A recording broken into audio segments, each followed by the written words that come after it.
It's been a heck of a week. Rudy Giuliani's apartment and office gets raided by the DOJ or by the feds, seizing his electronic devices, and that is chilling, to say the least. I know a lot of people were hoping Donald Trump would arrest some corrupt individuals while the left is getting their wish because Republicans don't seem to ever do anything like this. And a lot of people probably thought it would just never happen. It would never come to this, but here we go. The bigger story now that's in many ways shocking is that we're learning the feds had a secret plan. If Derek Chauvin was acquitted, meaning they could not convict him, he was cleared of all wrongdoing, they were going to file a criminal complaint and arrest him at the courthouse. Because he was found guilty on all counts, they didn't need to do it.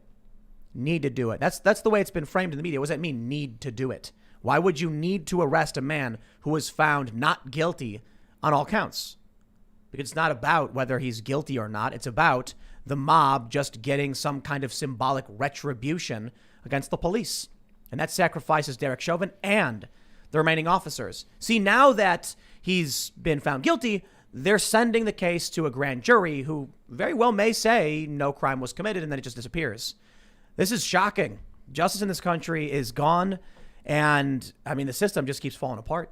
Joe Biden's ratings are in. He gave a speech, less than half. Even CNN says that in their polling, Donald Trump did better in his first speech than Joe Biden did. Even CNN is saying that.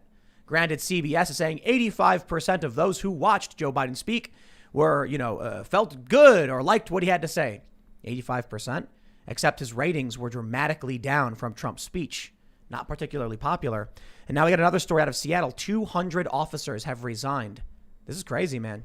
Feels like the system is on fire, not to mention Kamala Harris's failures at the border. So joining us today is the intrepid Drew Hernandez. How's it going, man? What's going on, Tim? Thanks for having me again. You want just a quick introduction?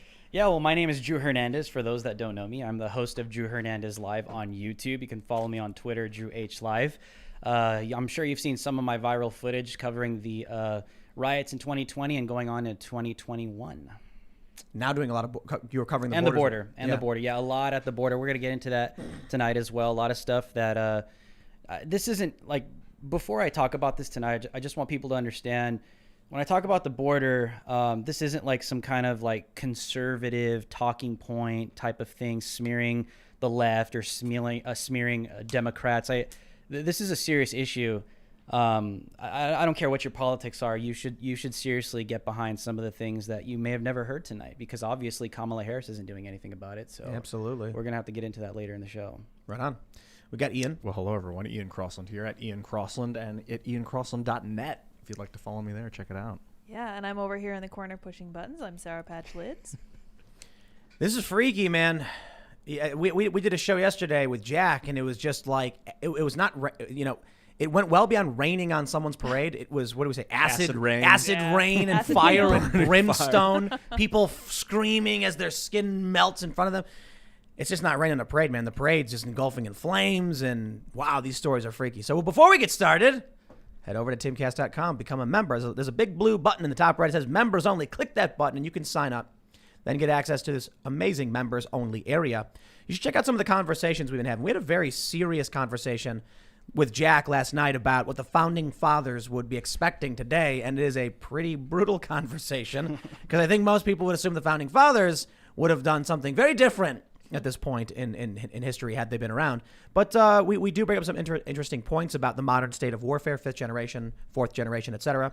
So go to timcast.com, sign up, and don't forget to like, share, subscribe, hit the notification bell, and if you're listening to this on iTunes or Spotify or any other podcast platform, leave us a good review, give us 5 stars, and as always, share the story. My friends, let's get into one of the most shocking stories I've ever seen from the Star Tribune. And I love the framing on the story. Feds plan to indict Chauvin, other 3 ex-officers on civil rights charges. Ex-cop would face federal charges in 2 cases, 3 others in the Floyd case. They say, leading up to the Derek Chauvin murder trial, Justice Department officials had spent months gathering evidence, but they were worried that this case, if they went after Chauvin, it could disrupt the state's case. So they came up with a contingency plan. If he were found not guilty on all counts, or the case ended in a mistrial, they would arrest him at the courthouse, according to sources familiar with the planning discussions. Now that's an incredible statement. They go on to mention, under the contingency arrest plan, the Minnesota U.S. Attorney's Office would have charged Chauvin by criminal complaint. Why didn't they? If Derek Chauvin committed a crime, why doesn't the state file a criminal complaint? Because this is not about whether he's innocent or guilty. They're going to say a quicker alternative for a federal charge that does not require a grand jury. So they could arrest him immediately and then ask a grand jury for an indictment, but they wouldn't need one. They literally just said in the article they would not require a grand jury. So why? Interesting. Say, according to sources who are not authorized to speak publicly, this sounds to me like the DOJ is a tool completely at this point of the Democrats going after Giuliani. And this story should make your hair, should make the hair on the back of your neck stand up. There's no justice. You combine this with the story of all these mass resignations of cops, and I don't blame them. I applaud them because they want retribution. These are zealots who have reached the highest level of government. Let me just say one more thing before we break on a bigger conversation. This is what I was warning of a couple years ago when I talked about the potential for civil war. People are like, oh, shut up. The federal government is strong. And I'm like, what happens when the zealots get into positions of power, or those in positions of power get converted to the cult and become this rage machine? What happens when Antifa finds its way into the DOJ? Well, if he's found not guilty, meaning he could not be convicted, we'll arrest him anyway. What makes it even crazier, the judge flat out said it would be impossible. I'm going to paraphrase, be a little hyperbolic, but he said it's impossible for Chauvin to have a fair trial, so screw it. The defense wanted the jury sequestered. He said, no, we're not going to do that. The defense wanted a change of venue. How can we have a fair trial in Minneapolis where all these riots are happening? And the judge said there's nowhere they can go in the state where this won't happen. Okay, if there's no way to have a fair trial, case dismissed. Because we are not just locking random people up, but we've become a nation that started as it is better that 10 guilty persons escape than one innocent suffer. 2, it is better that the innocent suffer if it makes the cult feel good. Or I guess prevents, I would say maybe if it prevents rioting, but we know that doesn't happen. The riots still happen. So welcome to the brave new world. Huh? I kind of blame myself, at least, that I didn't take it seriously that this mentality could permeate into the government until like 2017 or 2018. And I was like, oh, maybe it's too late by the time I realized it could happen. Even back then, people were telling me, oh, Antifa fighting with Proud Boys is nothing. It's not going to get to the DOJ. And besides, Donald Trump is president. Here we are. Well, I think we have to understand part of their ideologies with Black Lives Matter and Antifa. They are cultural Marxists. They are neo-anarchists. And part of what they want to do is they want to subvert not only law enforcement. That makes sense to me, because that's what they do, is they subvert law enforcement. And right now that includes the DOJ, that includes the FBI, that includes the DAs. Like in Portland, you see that they're dropping charges left and right. So for me, I think, and I know you know this, Tim, but for people that are listening, it's like what they want to do is invade every single channel in our society, including law enforcement. So it makes sense to me that these things are beginning to unfold in our country, because if they could decimate law enforcement, who gets hurt? The innocent get hurt. But that's what they want to do. My personal opinion, Tim, I don't think they want to get rid of police. I don't think they want to abolish the cops. They want to usher in a new regime. Right. They want themselves to be in power. That's what we're starting to see. That's why I was going to say they're not anarchists. Anarchists, true anarchists, are either going to be like, I can buy that off you, or would you like to come to an agreement as to how we can exchange the value of our labor? That's anarchy. It means without authority. The people who claim to be anarchists, they're not anarchists. They have no idea what they're talking about. These people might say, we want to abolish the police. But what happens when someone confronts them on the street? What happens when these people are filming? There's a video. Call 911. Call 911 to help. Call the Yep. police. That's right. They want the cops. There's a video where a guy in his own home has all these Black Lives Matter people yelling and screaming at him. So he brandished a shotgun. He shouldn't have brandished it. He could maybe like have it prepared, but he didn't. He pointed it out the window. Should have done that. But when the cops show up, they all clap and cheer. Yay! Yay for the police. They want the cops to do their bidding. And guess what? They got it. They won. Yeah. Everything that they do is an attack on law enforcement, because when you take a look at how things are taking place and unfolding, right? You look at the Ohio shooting, right? Ma'Khia Bryant, you look exactly what took place. You had a white cop that saved the life of a black person while in the process taking another psychotic black life because she was lunging at another black person at her throat with a It knife. was 2 women. Right? She was there was attacking another woman 2 on the floor getting kicked in the head by a black guy, right? So it's like, but here, let me finish my point. My point is Black Lives Matter has branded the death of black people at the hands of cops, regardless of what the context is. So a lot of people don't understand this, Tim. They're like, well, why don't they talk about black on black crime? FBI statistics under Barack Obama, the first black president in United States history, was skyrocketing through the roof. So is that a product of white supremacy? None of it makes sense. But why don't they talk about black on black crime? Very simple. It doesn't fit the brand. It doesn't attack law enforcement. Every time you talk to an activist in Black Lives Matter, I see this on Twitter all the time. Drew, how could you be so stupid and naive? Are you that dumb? Black Lives Matter is not about black on black crime. It's about police brutality. I'm like, okay, well then let's talk about the facts and the statistics. If that's what you're claiming, they don't add up. I literally had a conversation, Tim, with someone in Minneapolis right after the Chauvin verdict was announced. I asked her, are you guys satisfied? What are your thoughts? And she's like, we're never going to be satisfied. Black Lives Matter forever. And she literally said, we're experiencing a black genocide. Okay? A black genocide in the context of police brutality? Where are the numbers? They don't add up. No, but I think listen, what people need to understand, Tim, is this. It's not about black lives. It's about decimating law enforcement with the result of destabilizing the United States of America. They're neo-Marxists. That's what they want. I think the first part about law enforcement is a little reductive because I think the bigger picture is every cultural institution. Yeah, all of it. So yeah. CNN's currently undergoing an internal review about the mistreatment of women or whatever. You open up the doors, you let the wolves in. What do you think's going to happen? Now they're getting eaten alive from the inside. It's probably going to rip them apart. The New York Times had already happened. We saw that with Barry Weiss. She left because the wokeness permeates. And I can't remember where this quote was. So correct me if I'm wrong, people listening or watching. That something like an ideology only needs around 10% of the country in order to completely change the government and the culture. Because, look, we've got, on a broader point. So that was a general idea, but the broader point is when you have the law, the 1964 Civil Rights Act, you can't discriminate on the basis of these things. Okay, well, the law's in stone. Now they exploit the law. Oh, you discriminated me and I accuse you because of race. What do? Well, now you're being sued. And the government's going to be like, okay, well, it is illegal. We'll take this up. Most regular people find racism abhorrent. So it becomes a very easy attack vector to manipulate the system and gain power. And then it's really interesting when you see these stories about how the woke try to take over organizations by making all these insane, nonsensical claims you can't do anything about. Because it's like, oh, it's white supremacy. I'm not white. Yeah, but it's the system of white supremacy. But this test that the system we implement was actually founded by a black guy. No. It goes even beyond that. It's a black white supremacist. Like, no matter what you say. Yeah. Right now they're calling Tim Scott a black white supremacist because they have to use that attack vector. And unfortunately, the real problem is regular people in this country don't care anymore. Demoralization. Yep. The average person says, I don't care. Leave me alone. Yep. Now that they're demoralized and they don't want to have anything to do with anything, you'll get judges like Cahill in the Chauvin verdict who's like, I could change venues, but then they'll burn my house down, so screw it, throw them to the wolves. Yep. Better for me. The rest of the country, we don't seem to care. And we're bowing down to the regime. In my opinion, I think it's racist. That's a controversial thing to say.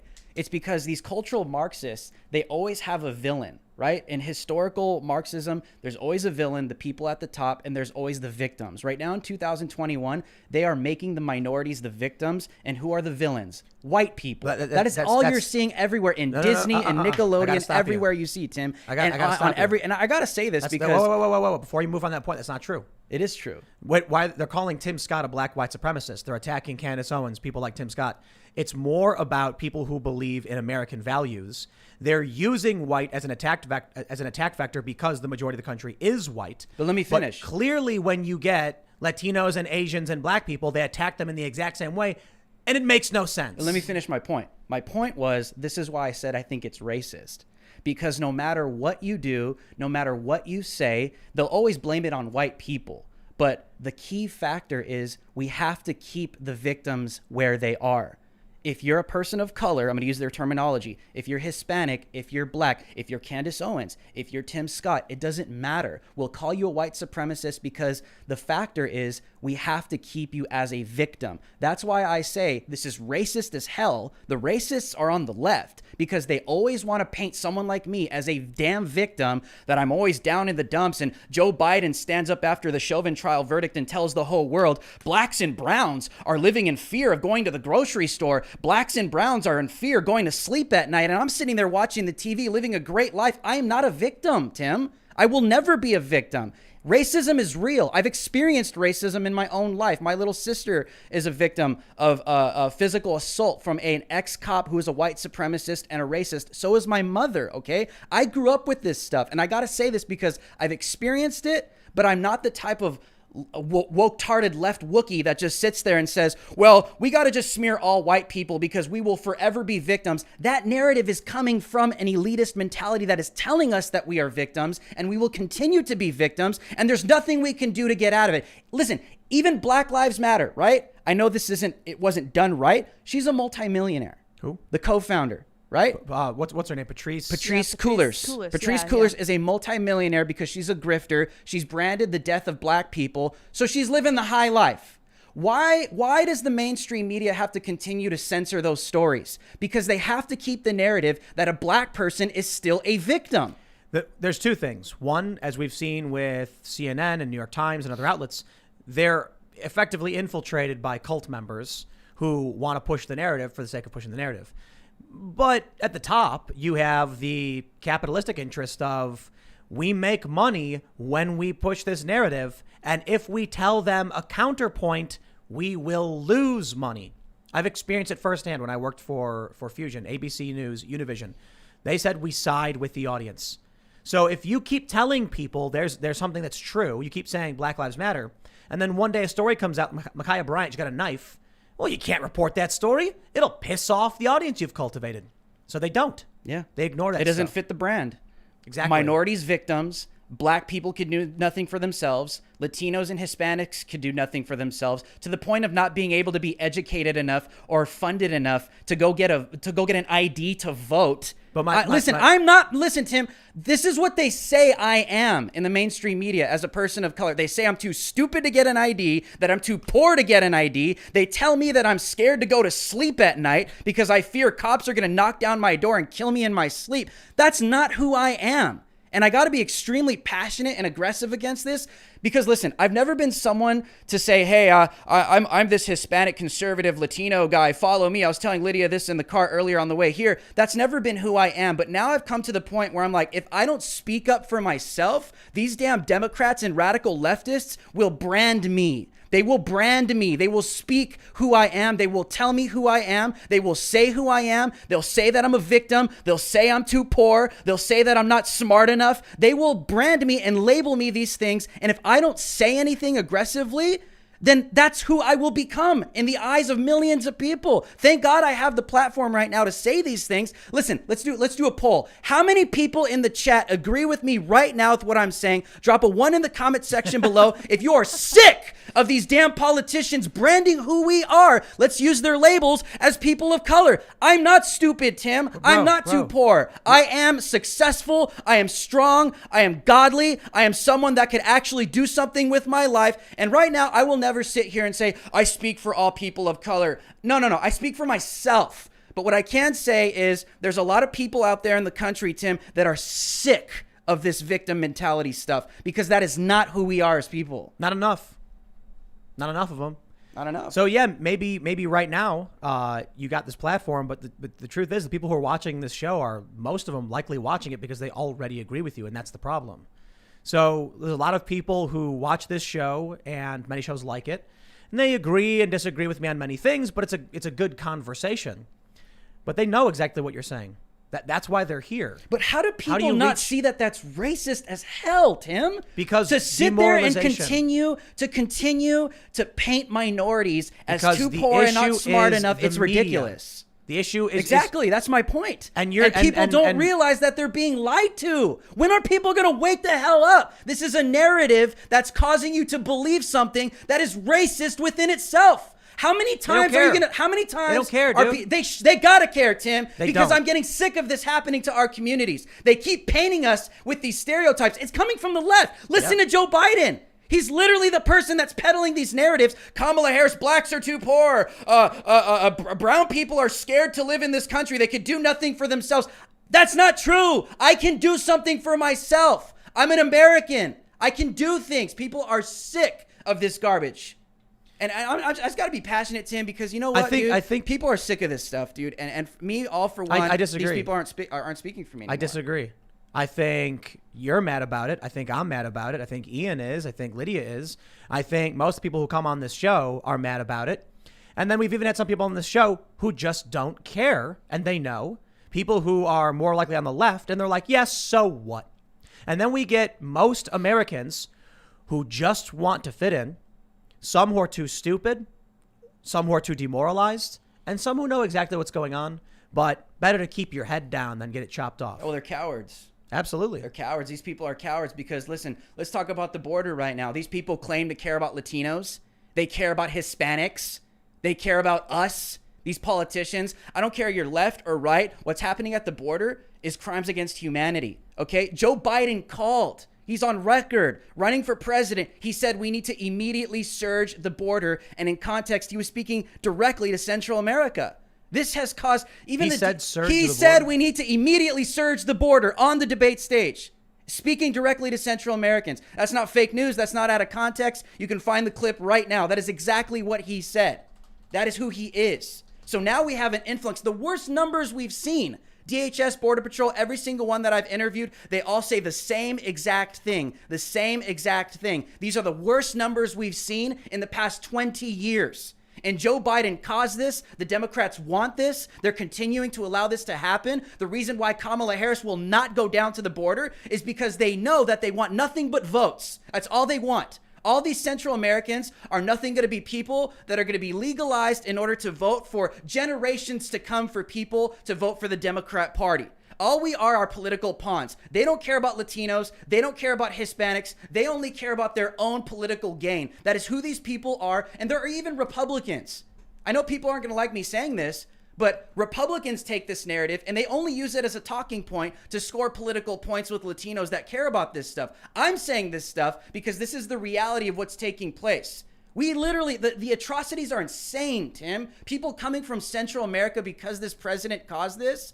Literally women being raped, literally kids being kidnapped, people that are dying, being murdered by the cartels before they even get to the southern border. And I'm supposed to believe Joe Biden when they say they care about Latinos and Hispanics? No, you don't put people in that kind of position in order for them to get killed and raped and murdered and kidnapped. Not to mention what's taking place with the actual kids at the border. You have kids, you have 3-year-old little babies being chucked off the top of a 14-foot border wall. You have little kids being deserted at the southern border to die by human smugglers with no food, no water, nothing. And I'm supposed to sit here and believe that these politicians care about me and my communities. No, it's garbage. They never did. They never did. They never will. But the reason why I'm going to continue to say this, Tim, I know there's always going to be people out there that have never even thought about this stuff. There has to be someone out there that needs to finally open their eyes and see these people are only using us for political gain. They use the color of our skin to gain political points. And then they don't listen to us. All they do is use us for votes. People are sick of it, Tim. They are sick of it. I can assure you the Latino community is getting fed up with this garbage. It's true. Because we see it on a daily basis. We These saw are families in and kids Florida, that we're seeing. In Florida, a safe blue district went Republican. And we saw the southern counties, southern districts in Texas, which are heavily Latino and Hispanic, switch from Democrat to Republican. And that shocked a lot of the analysts, pollsters, and everybody. Nobody saw that coming. Because they know. They know. People what on does the that border? tell you? What does that tell you? What does the left tell you? Latinos are so uneducated. They need so help. They need so much help. They're to the stupid brown people. They need, we need to coddle them and put these training wheels on them because they can't do anything for themselves. Oh my gosh, the minorities are too. No, we can think for ourselves. And that just proves it. I can vote for myself. I don't need to be told who I need to vote for. I can view the world myself. I can analyze the world myself. I'm smart enough to view this. I'm speaking to a community right When- now, Tim. when- I can assure you, Tim, Yes. there are people out there that The agree with message from the everything that I'm Democrats saying is right not now. for you. It's not for Latinos. It's not for black people. It's for uppity, white, well-to-do liberals and progressives. And they're being told by the Democratic Party, you're a superhero.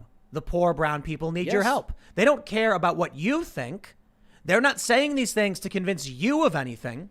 It's because you have a whole bunch of ultra-white suburban progressive neighborhoods that are super racist, but they have guilty consciences. Yep. So now they can bask in the, who was it? George W. Bush who said the soft bigotry of low expectations.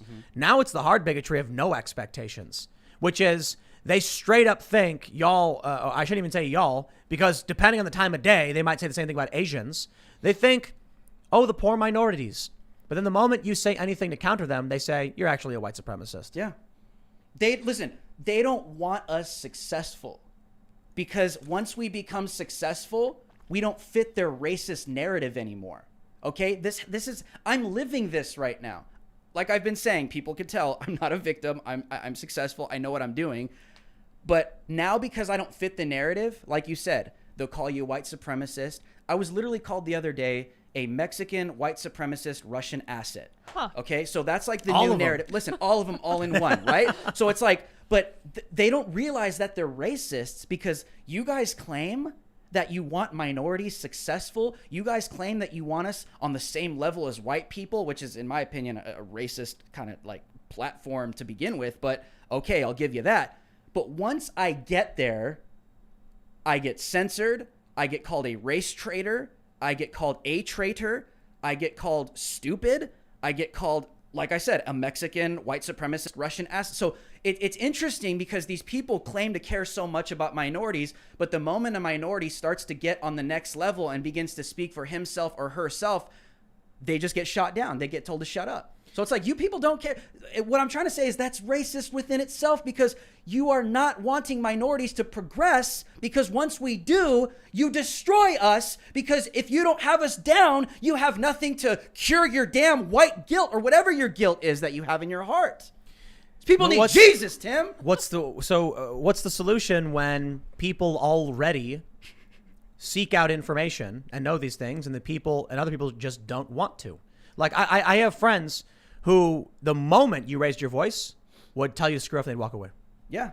They'd say, I don't care, he's a white supremacist. Because honestly, bro, if you can't get behind... But they don't care. You don't I know. understand. No, we have to stop pretending like the people on the left who are marching with their fists up actually care about any of this. Most of them say outright they are racists. On TikTok, they make videos where they say it. Mm-hmm. So when you go to them and say, this is racist, they go, we know, shut your mouth and get out of my face. And you're not convincing the racists of doing anything because they're racist.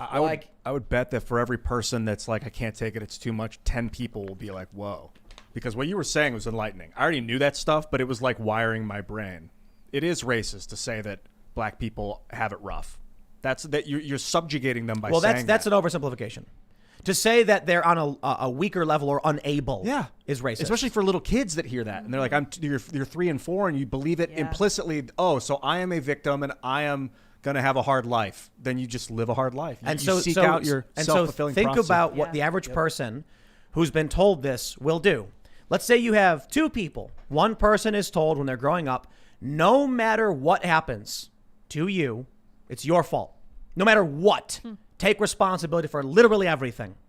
The other person is told, no matter what happens, it's white supremacy. It's never your fault. What do you think happens when that first person encounters a problem? So I'll give you an example. I was told this when I was growing up. I was late for school. I got a tardy slip or something. Why was I late? There was a train. And I said, it's not my fault. There was a train. You know what my dad said? You know the train tracks are there. You know the trains go there. Why didn't you plan ahead? You should have taken responsibility for the fact that the train tracks are already there. You didn't think, did you? And I was like, I didn't think there was going to be a train. Well, now you know, don't you? So take responsibility for the fact that you did not prepare for the train. Something you knew. Now imagine the other kid showing up.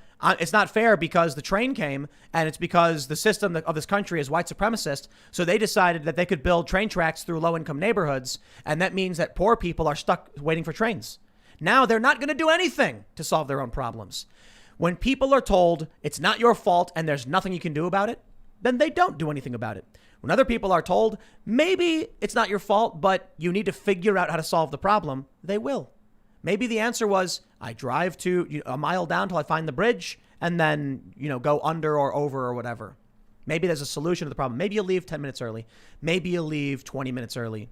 But if it's always racism, there's no solution. None. Literally, there can be none.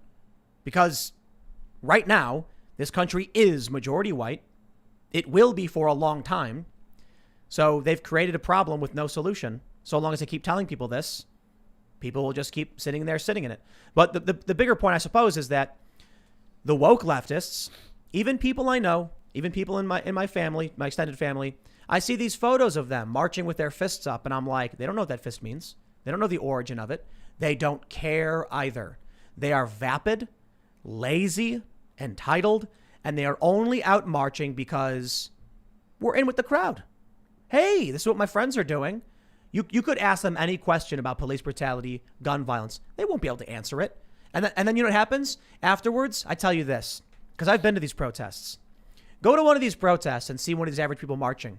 And then once the march is winding down, go up to any one of these people and say, now we're going to go to an office for a charity that deals with actually solving these problems. And you know what they'll say? No, they won't do it. Why? I used to work for nonprofits, fundraising and recruit and trying to find members for organizations. I used to be in these protests, and I can assure you, one of the most annoying things to me was how I realized most of these people are just virtue signaling, marching down the street to post their stupid photo on Facebook so they can pretend to be a good person while they're over consuming and burning the planet to the ground while complaining that you're doing that. They're not doing anything. That's most people. And you know what? These are the same people that go and post videos of themselves voting.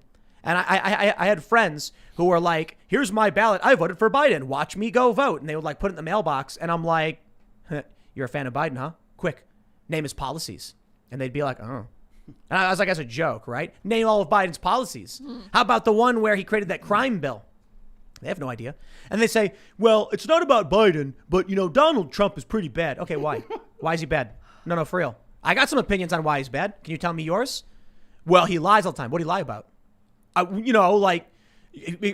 come on. He lies. I'm like, what do you lie about? Come on. Are you just repeating what you heard on the TV? You saw a post on Facebook. You have no idea what you're talking about. Stop wasting my time. And so now we have a whole bunch of people who don't care about civics, who don't care about community, who don't care about this country. And everything's just crumbling down around them. And the main problem is we as a country have already been demoralized. Yeah. There is no sense of country. There is no sense of community. No one is fighting for one another. They're fighting for money. And if the money ain't there, they ain't going to do it. That's it. Some people are. I think that, but when it comes to demoralization, it wouldn't be like a 1 or a 0. There's a sliding scale. Like how moralized are you right now? 65%? How moralized were you yesterday? 64%? Yeah. I don't know. I think that's part of why what we do is important, having these conversations and showing people that they're not alone. I think that's pivotal for keeping up morale. That's essential for this battle that we're going into. I do think that demoralization is deep. I don't personally see a direct way out, but I do know that one of the best ways to get there is by having this kind of conversation. Let's talk about the extreme levels of demoralization. Ladies and gentlemen, from Kiro 7, Seattle, over 200 Seattle police officers quit amid national protests. And bravo to each and every one of these officers who have quit the department and won't be party to the corrupt system anymore. And I know we're talking about demoralization, the system falling apart, but at a certain point, you need to stop propping up the broken system.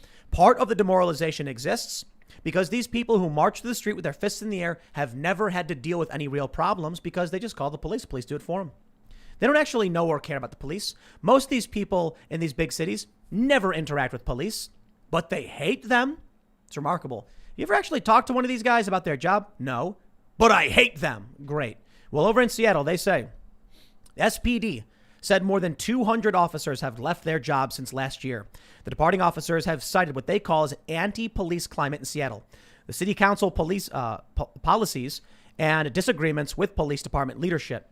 Police Chief Adrian Diaz said Tuesday that the department is in what he called a staffing crisis. It's funny. It's a story originally by the AP, but not too far away from here. I think it's Hagerstown. They're in a police shortage as well, crisis. We also have Louisville in serious crisis. everywhere across the country, serious crisis. But you know what? I'm glad the cops are leaving. These people who live in these cities who march around and just don't care at all. They're virtue signaling every day. So let me clarify my position for those that may not have heard it, because many of you probably have, but just very quickly. Before the election, it was very much, guys, we need cops. We can have reform. We can get better training and better specialties, but we need a police department. And I understand if there are things we can change, we should. I don't like it when cops enforce unconstitutional laws, but I've lived in big cities. I know what happens when you don't have cops and you have no one to call. And I don't know. I don't think anybody really wants that. Okay. We made our arguments. We watched cities burn. We watched buildings in cities burn so that Fox, Juan Williams doesn't get mad at me. Many buildings were destroyed. Many businesses will never come back, and even in small towns. Then the election happened, and the people decided, you know what? I don't care about the riots. You know why? Because for the most part, the cops were there beating people up. So I'm going to vote for Democrats. The people who actually supported the riots, bailed them out, encouraged more. Now the election is over, and there are cops who, in the previous story we just talked about, the feds were planning on arresting Chauvin if he was acquitted. Literally, if the jury was like, he is not guilty of this crime, they'd be like, arrest him anyway. The cops who are remaining are propping all of that up because these people who virtue signal can only sit back like lazy Wall-E characters sitting in their hover chairs, morbidly obese. They could only do that because they know the cops are going to clean up their mess. Yep. So if you want to be a cop in this climate where you could potentially go to prison, or how about that cop who mocked LeBron James, who gets suspended without pay, according to his friend? His friend says so. So we'll see how that story comes out. The police are saying, well, he shouldn't have done that. You want to be a cop in this environment? You want to prop up the corrupt politicians who I guarantee you will call you begging for help the moment Antifa shows up at their house. You want them to feel safe. Great. I'll tell you what. When you resign, who do you think Nancy Pelosi is going to call when Antifa shows up to her house again? They're going to call the police. What do we do? Sorry, ma'am. There's no cops here anymore. Remember how you, as a Democrat, wanted to defund and rallied people against them? What do you think is going to happen in Maxine Waters' district? She's the one who came out and told everybody that if you see someone from Trump's administration, you get in their face, you confront them. And then people did. What do you think she's going to do when Antifa shows up to her house and she calls and says, I need the police? Ma'am, you led riots against the police. There's no one to come. With police protection. Right.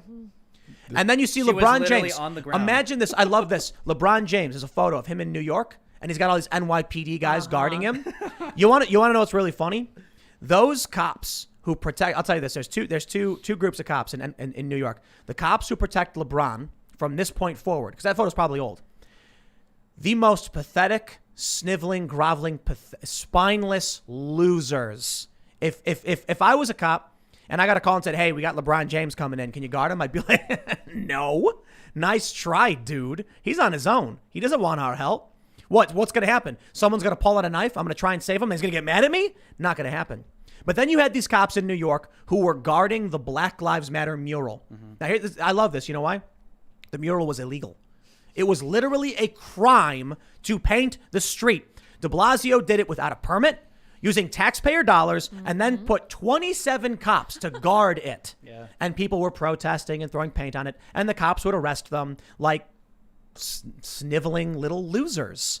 Imagine being as spineless and pathetic as any one of those cops in New York who's standing there half slouched where the mayor is smack talking you to your face in front of everybody, and then you're just like, thank you, de Blasio, I'll guard this for you now. Wow, it's like Randall from Recess, that little kid was always with Miss Finster, and he's like, Miss Finster, grow a spine, be an adult, stand up for yourself.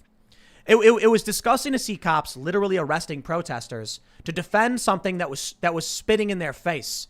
You got to be a special kind of pathetic loser to get slapped around nonstop by corrupt politicians and then still agree to clean up their mess and protect them from the mess they created. This is what bothers me the most. When Kamala Harris supports the riots by soliciting funds to bail these people out in Minnesota, ongoing riots for a year, and then the cops are like, I'm going to protect her after that.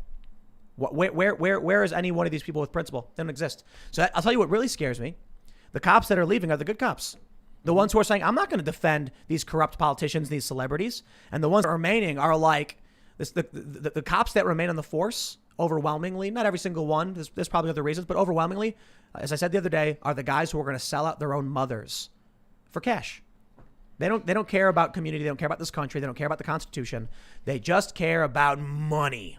And not even a lot of it either. I mean, man, if you were going to be a pathetic loser, there's so many other jobs that would pay better than licking the boots of Bill de Blasio. But I guess it tastes good. So, good for them. I think that's by design, man. I think what these guys are, Black Lives Matter and Antifa, their whole goal and narrative is to demonize cops, right? So I think when they accomplish this, I think that's part of what they're attempting to do. Like, no matter what they do, they want to prove that cops are bad.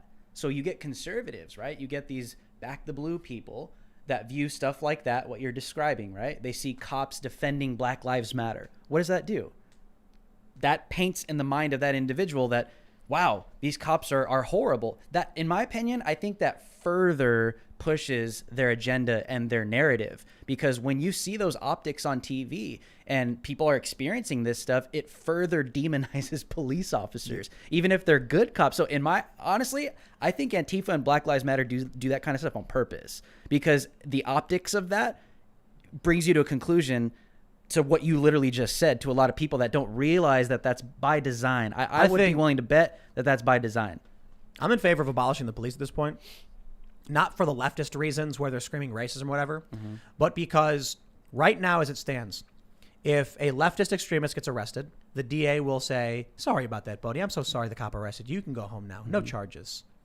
And then you so much as fart and you get arrested, and the DA is going to be like, oh, I'm going to lock you up and throw away the key.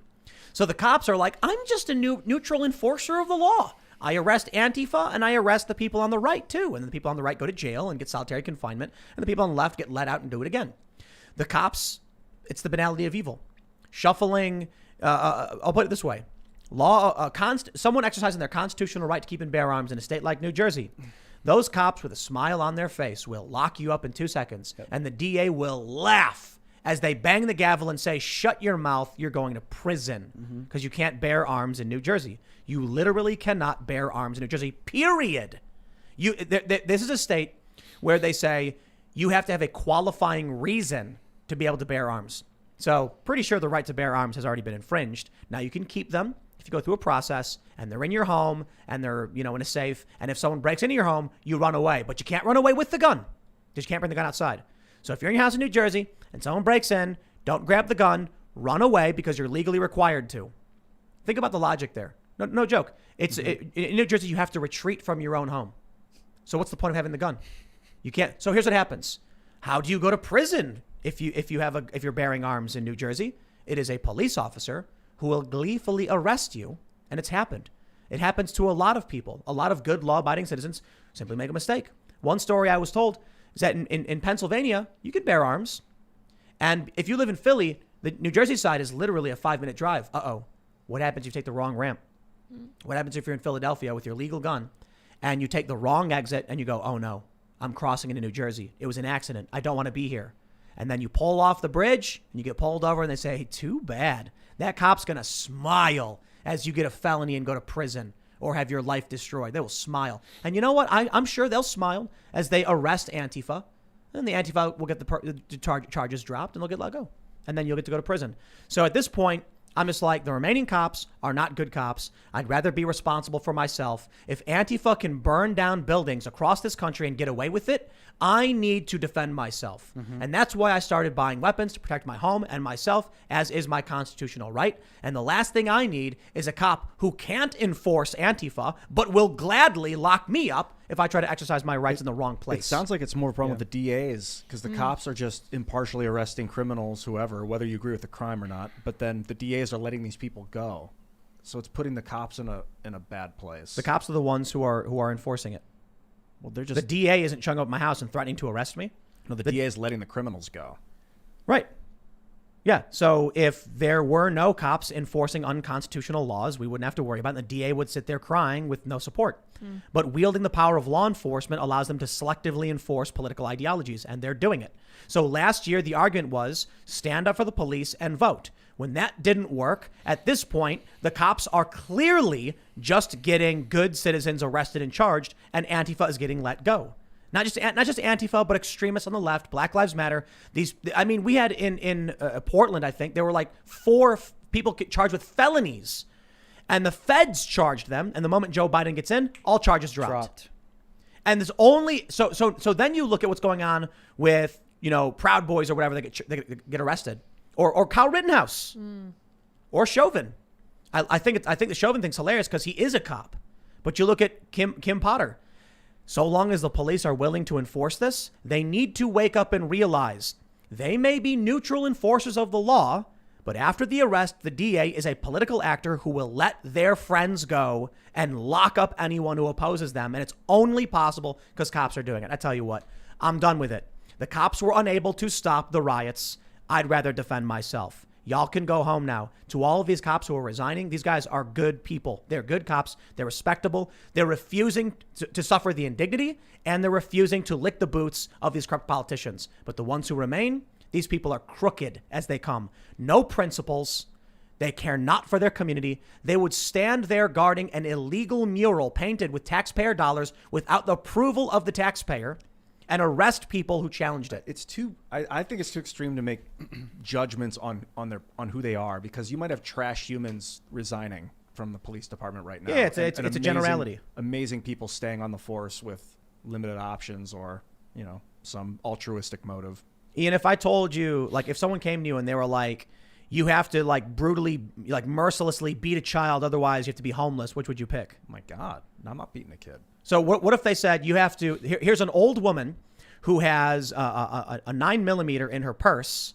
You have to lock her up for 4 years in a state penitentiary. Otherwise you're homeless. Pick one. Well, the cop doesn't decide how long she gets locked up. The cop There's mandatory just minimums. Transports her to the courthouse, basically. That's Yeah. the cop's job. So let's see, you encounter a woman. She's 65. She's got a little snub nose in her purse. And you as the cop are told, either you are losing your job or you're going to bring this woman in and she will go to prison. Pick one. You got to bring her in. Why do you have to bring a woman? Why? If she violated the law and you're a cop? I thought the Constitution was the supreme law of the land. Well, that's a confusing thing, whether it's a state law Do or you a federal think law. a 65-year-old woman with a revolver in her purse should go to prison for 4 years? It's just a vague statement. It depends you on where she think- is, man. Minding her own business, going to an ATM from her apartment. What She's state? scared. Is it legal? I don't know. No, it's illegal. Let's say it's illegal. Let's say it's a 65-year-old woman in Chicago, and she knows there's a high gang crime and people are shooting each other. She needs to go to the ATM. She's worried, so she gets a gun. She's walking down. She robs nobody. She doesn't want to commit a crime. Never committed a crime in her life. Should she go to prison? I don't know. That's for the courts to decide. You don't know? No, that's for the courts to decide whether she gets let off or put in jail, in prison. The answer is she should that's not not. my decision. They're not the jury. They're not the. Ian, this is why I called you evil before. Remember? I said what? Yes, I called you evil. This is the banality of evil. The idea that a 65-year-old woman who is not a criminal, who is scared of gang violence, wants to protect herself, and is walking to an ATM. I don't know if she should be locked up for 4 years. She shouldn't be. Why should she be? What did she do? Nothing. That's why we have courts to decide that stuff. I don't think that Ian is evil. I think that Ian is a relativist, which comes out to be a little bit of a problem if you're doing something like being a cop. Because the fact of the matter is that you can be a neutral arbiter of a law, but if the law is bad, you become a force of bad. I'm sorry, that's how it works. Okay, Ian, there's an old woman and she's got a bag of weed in her purse. Should she go to prison? Depends on where she is. In Chicago. I don't know. What's the laws, man? It's illegal.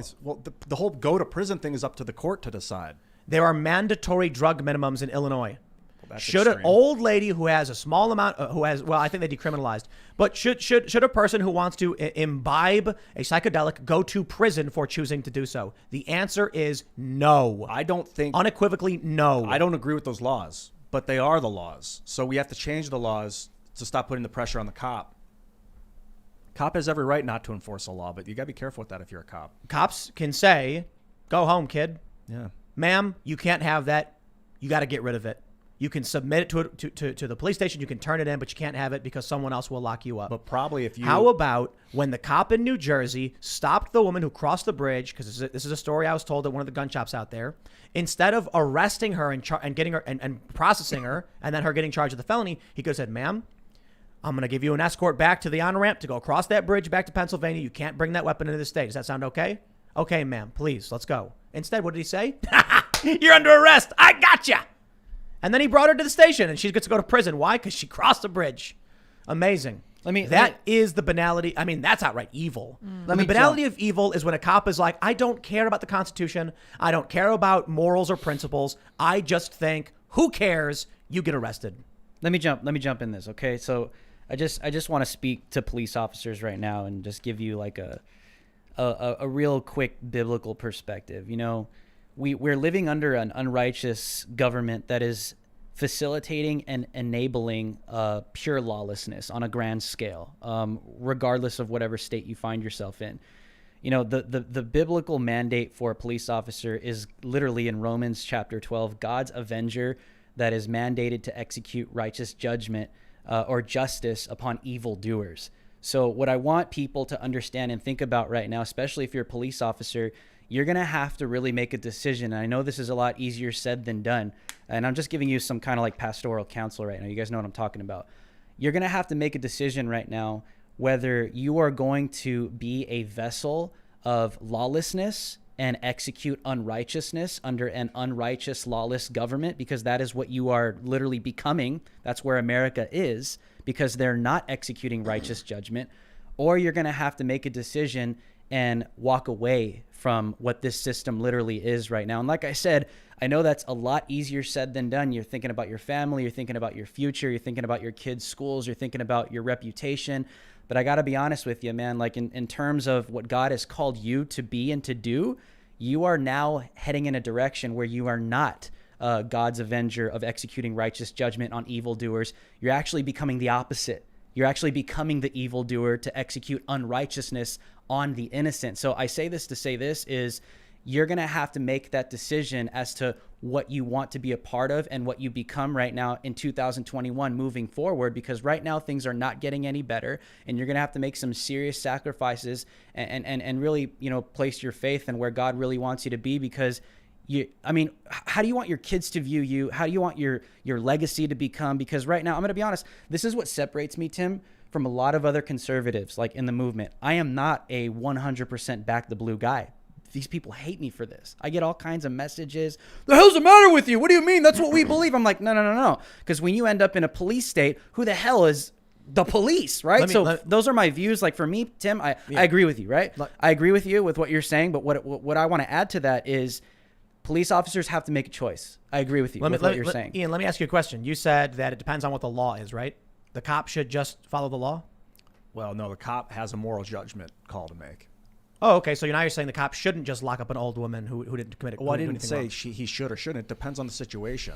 I mean, that one story I asked you a vague. I asked you a specific instance. An old woman going to an ATM in Chicago. She's scared of gang violence, and so she buys a gun and she has it with her. The cop, you know, it's up to the cop. Should she go to prison? I don't know, man. That's up to the cop, really. Would you arrest to take her the not woman? to prison, but to take her to jail? That would be a cop's. You know she's going to prison. Like you can't pass the buck. You know she's going to prison. So would you do it? Would you arrest her for that? I would resign as a cop immediately if I was a cop. That's the point. Yeah, I'm not a kind of person, you know how I'm not a cop. Because you know what the point is. Loading Jews onto trains was the law, and there were a lot of people who didn't know what they were doing, but it was the law. They had to do it. It is the obligation of our cops, our military, to defy unlawful orders. Now, we talked about this the other day. The challenge is, what if you don't know what the end result is? Now you've got a moral challenge. That's why I think the National Guard and the military would probably just follow the orders they're given because they don't know the full context. Yeah. And they can't. But when it comes to a cop who's looking at a young person who's got a small amount of drugs or some sort, and they think to themselves, I'm going to arrest this person. They know what comes next. They're not making these people's lives better. Now, for the most part, look, drugs are illegal, and I'm not a big fan.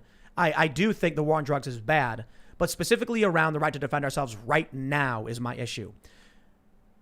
The police are trying to arrest these people. They almost always get let go. And I'll give you one more. In D.C., in 2017, Several hundred people got arrested all at the same time. I was in that group. I got released because I was calm and polite, talked to the cops, showed them my press ID. Eventually, they pulled me out, let me go. Not only did these people get their charges dropped, they then sued the city after running around, smashing windows and setting fires, and they won a massive lawsuit. The taxpayer is now paying the people who set garbage on fire, set an immigrant's limousine on fire, which he didn't own, it was leased, and they smashed up windows in buildings, got arrested, but they know the tactics and the strategies. So they said the government didn't know how to charge the individuals. They couldn't. So they get their charges dropped, and then they turned around and sued the city and won. Sued the government and won. So my problem right now is, it doesn't matter what you think the cops should or shouldn't be doing. It doesn't matter what I think. What matters is, at the political level, the judges, the mayors, and at the federal level are controlled by the cult, by the cathedral. And any cop who stands there saying, I'm just a neutral arbiter of the law, you are handing people over to the cult. So at this point, I'm like, whatever, abolish the police, I guess. At least then, maybe people in this country will start taking responsibility for their own lives and security. And the virtue signalers who prance around not caring about what's going on might be shocked into waking up. Because right now, they're just frogs boiling in a pot. But if all the cops walked off, then you'd have these people I know in the suburbs of Chicago making a phone call saying, hey, help, something's happening outside my house. I need help. Ma'am, there's no cops anymore. We abolished them. Where were you? You were supporting this. But I do have some good news. I'm not just going to be constantly negative because we got news. Ladies and gentlemen, this one's big. From ABC, this is interesting. This is from ABC 17 Fox 22, both at the same time. There you go. Minnesota man sentenced to 4 years in prison for role in setting ablaze a Minneapolis police precinct during Floyd protests. They say Dylan Shakespeare Robinson, 23, pleaded guilty in December to 1 count of conspiracy to commit arson for taking part in setting a police precinct in Minneapolis on fire on May 28th, days after Floyd was pinned down, and we know the story. Robinson was sentenced Wednesday to 4 years in prison and 2 years of supervised release, according to a news release from the District of Minnesota's U.S. Attorney's Office. He was also ordered to pay $12 million in restitution. Robinson's attorney has not responded to CNN's request for comment, so I guess it's a CNN story.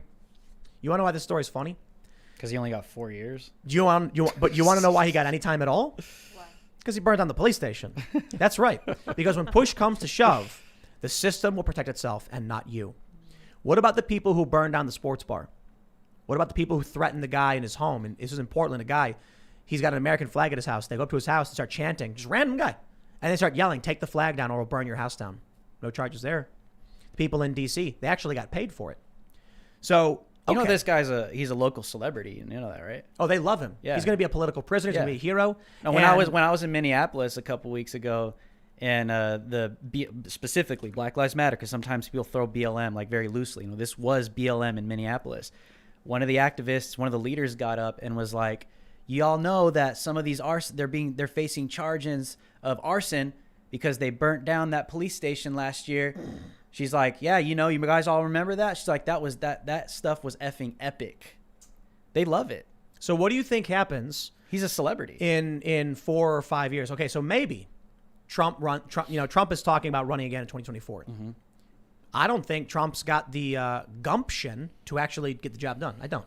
I think a lot of people thought he was a fighter. Turns out, not really. I mean, it's better than Biden. It's better to have someone who's resisting the system than supporting it. But I don't even think Trump's got what it takes. Maybe Ron DeSantis does. But what do you think happens if Trump doesn't win? If they continue to gain more and more power? This guy's going to get out. And when he walks out, there's going to be local politicians clapping and cheering. They already voted to abolish the police. It kind of backfired. Now they're desperate for cops. Mm-hmm. But what do you think happens if this ideology keeps persisting, a slow boil? By the time this guy in 4 years is getting out of jail, the local mayor is going to be like, "You're a hero, and we're so sorry that you were a political prisoner." You'll get released. I think because what the mainstream media has done is this is why you see this on CNN, MSNBC, ABC. They'll always call them either peaceful protesters or they'll call them just protesters, right? Protests erupt after the shooting of Dante Wright, right? Every single black person that gets shot, protests, even Fox will say this, protests erupt, protest. And they'll show a picture of like a building burning down. Right? Yeah, but listen to my theory on this. if you're constantly putting the narrative out that these are protesters, whenever the headline comes out the next day that 100 people got arrested, that sounds horrible. Right. 100 protesters got arrested last night for what? Expressing their First Amendment right of freedom of speech and to peacefully protest, right? That's just the narrative, but it works because nobody wants their name attached to the headline the next morning. No mayor, no DA, no police department. Nobody wants that headline the next morning saying 100 protesters got arrested last night for expressing their First Amendment right. Nobody wants that, but that's the propaganda. But that's why, in my opinion, it works. That's why they get away with rioting. They get glorified when they burn down a building. Antifa's continuing to burn down police union buildings with people in it. The only reason, or I should say one of the strongest reasons, one of the main reasons that people in major urban metros keep voting Democrat is because the cops are propping the system up. Mm-hmm. What do you think? What happened when they voted to abolish the police in Minneapolis? Crime skyrocketed and locals started panicking, calling their city councilmen, being like, what's happening? Where are the police? Why is this happening? And then all of a sudden, these pro-abolish the police people come back and say, we need our cops back. Our constituents are freaking out. Did the Portland cops just all 200 resign like today? Seattle. Or was that Seattle? Over the past several months. Okay. So imagine what would happen if the remaining cops were like, you're on your own. This is what I was talking about with Lydia on the drive here from the airport is I think there are times in history where you're either going to learn from, data, facts, knowledge, wisdom, and make your decisions from there, or you're going to have to learn through experience. So I think right now America is so spoiled, so self-entitled, where socialism is and communism are like glorified ideas, but we have no idea what it feels like to live under something like that.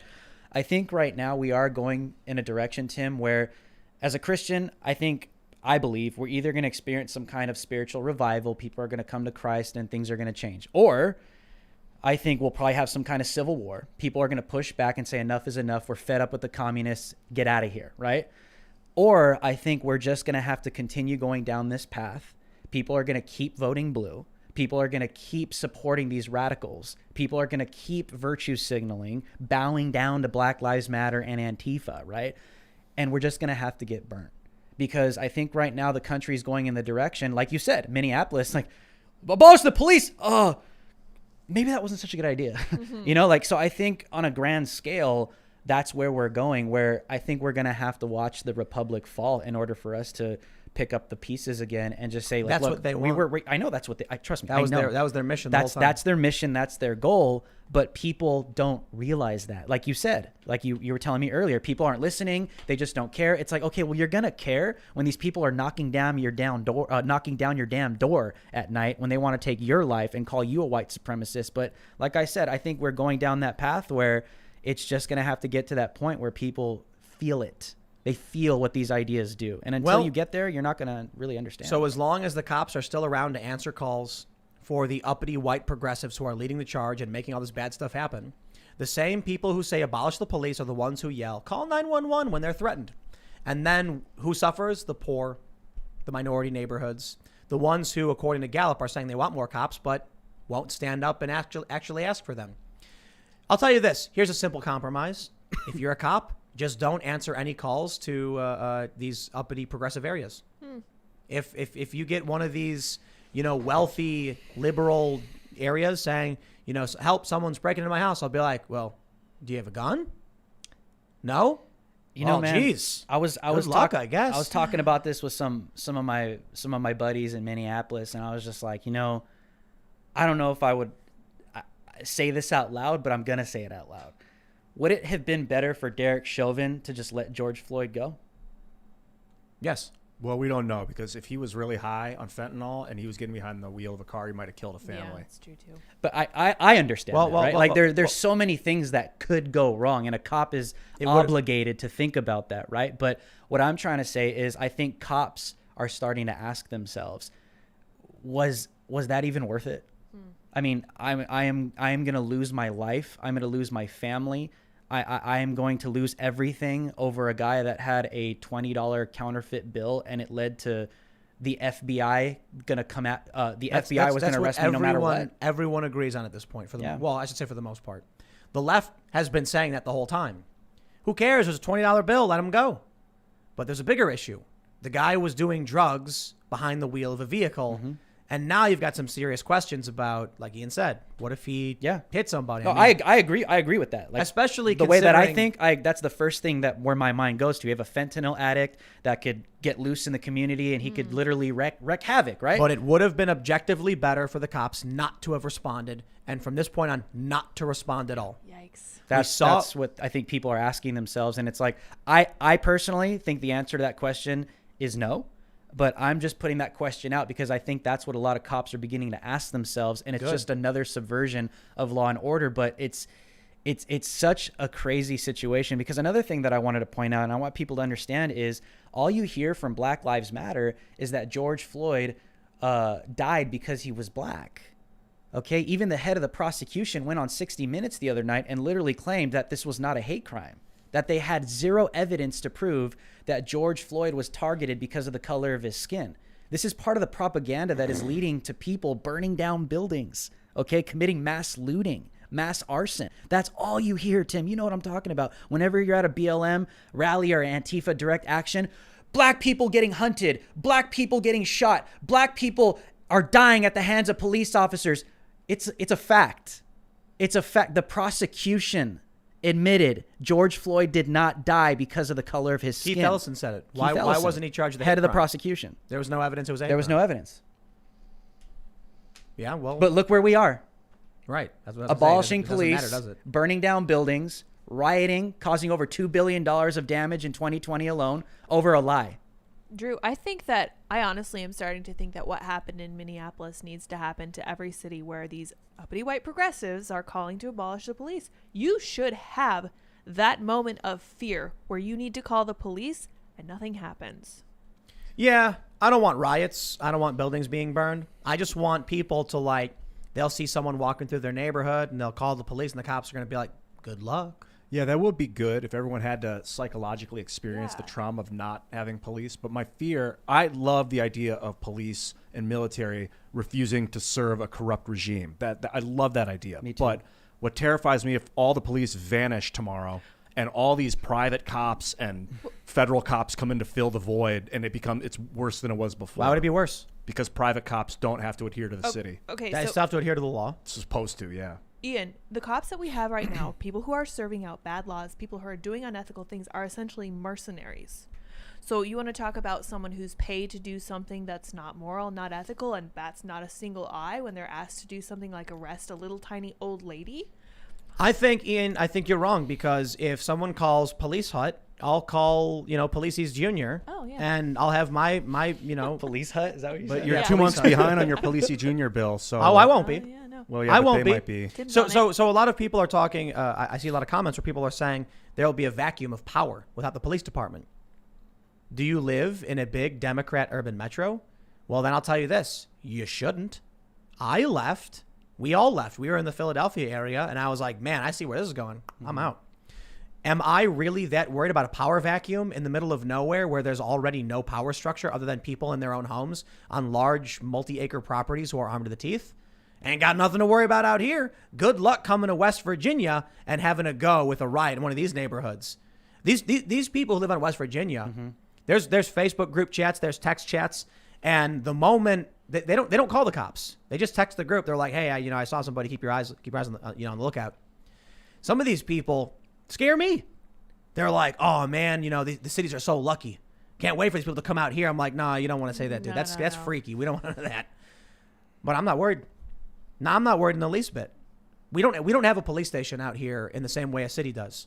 We're in a place where you call the cops, we'll be there in an hour? I mean, that might be true in the cities too, by the way, because cities, I don't know, they're pretty crummy in a lot of ways. So power vacuum in the city. Well, the people who voted for this and keep voting for Democrats, hey, that's on them. If you think there's going to be a power vacuum filled by a bunch of corrupt private cops, gangs, and woke police, do you live there? I mean, I'm sure a lot of people do, and they're probably freaked out by this. But at a certain point, take responsibility and get out. I mean, look, like I've been saying, your house is on fire. Now, we all fought very hard to reject that fire and shut it down. Now it's clear the fire is engulfing your house. Now you need to go outside. Oh, but it's cold outside. I know. But what about my family? They'll freeze. That's true, but they'll burn to death if you stay inside. So maybe it's already to that point where all these cops are leaving. Crime is already skyrocketing. You want to tell me there's a power vacuum? Have you been paying attention to the crime rates in all major cities across the country? Shootings are up like 250% or something in New York. Why are you still there? Well, look, if your house is on fire, no one's coming to save you. You got to save yourself. Maybe that's the point about these people living in these cities. For everybody else who kind of lives outside the cities or in the middle of nowhere, what are you worried about? Or get out of the blue states at the very least. Stop living in places where they put their boot on your neck and let criminals run rampant. I think that goes back to what I was saying earlier. Is I think police officers have to make a choice. You have a constitutional oath to protect and to serve the communities that you work under. And I think it goes back to also like the leadership. If the leadership is setting you up to fail miserably to the point where you can't even protect yourself in some cases, you look at Portland. I'm in contact with Portland PD on a daily basis almost. And they always tell me, the mayor is in control of all of this. We get our hands tied behind our back. We can't even use the type of riot training that we've been trained to use to stop these people. And then you see the footage and it's just cops getting milkshaked, just humiliated, the psychological abuse that goes into that as well. I talk to them. This is what they tell me. They live in fear. They fear their lives. They fear Antifa finding out where they live. But the point I'm trying to make is I think Tim is what these police officers do have to sincerely consider. Am I walking into a profession where I'm being set up to fail now? I think anyone would be like, I'm not going to work for that. I don't care about these cops in Portland. I saw the video of the Blue Lives Matter people getting shoved by cops while they protected Antifa who had pepper spray. Mm-hmm. You think I'm going to give any sympathy to the guys who are shutting down small businesses, arresting a guy for handing out a beer, or shoving and pushing the peaceful right-wing protesters who actually support the police? Nah, that's the problem. The DA will throw the book at someone on the right, and they'll let someone on the left go with no charges, and the cops will arrest both and say, don't look at me. That's what I'm saying. So Antifa goes around throwing fire bombs, setting fires, and then when the right-wing group shows up, the cops form a line, hold their batons out, start shoving them and yelling. And it was funny to see the look on the face of these conservatives like, why are we being attacked by cops? Yeah. And then taking the Blue Lives Matter flag, throwing it in the dirt and stomping on it. Yeah. And I agree. That's why like I told you, a lot of conservatives don't like me when I talk like this because I'm not 100% back to blue. Because I don't support crooked cops. I don't support unconstitutional cops. I support cops that support their constitutional oath and they actually protect and serve the communities. If that's not what you're doing, you need to resign like tonight. Because that's what you have been called to do. That's what you've been hired to do. And if you are being put in a position where you cannot do that, then I know this is a lot easier said than done. You got to really reconsider if this is the profession that you want, because now we live in a generation where lawlessness is now abounding. That means that you have to be a crooked cop to survive now. It's a pretty radical thing to have to swallow, but that's where we are. The media is lying. Antifa's not real. The politicians, it's just an idea. And the district attorneys, you're free to go. All of this is only possible because cops are protecting those who keep pushing for it. Plain and simple. It is the uppity white progressives in big cities who are voting in the Democrats, giving them this power, and they're only able to do it because cops are standing guard while Antifa burns down minority neighborhoods and poor neighborhoods. Yeah.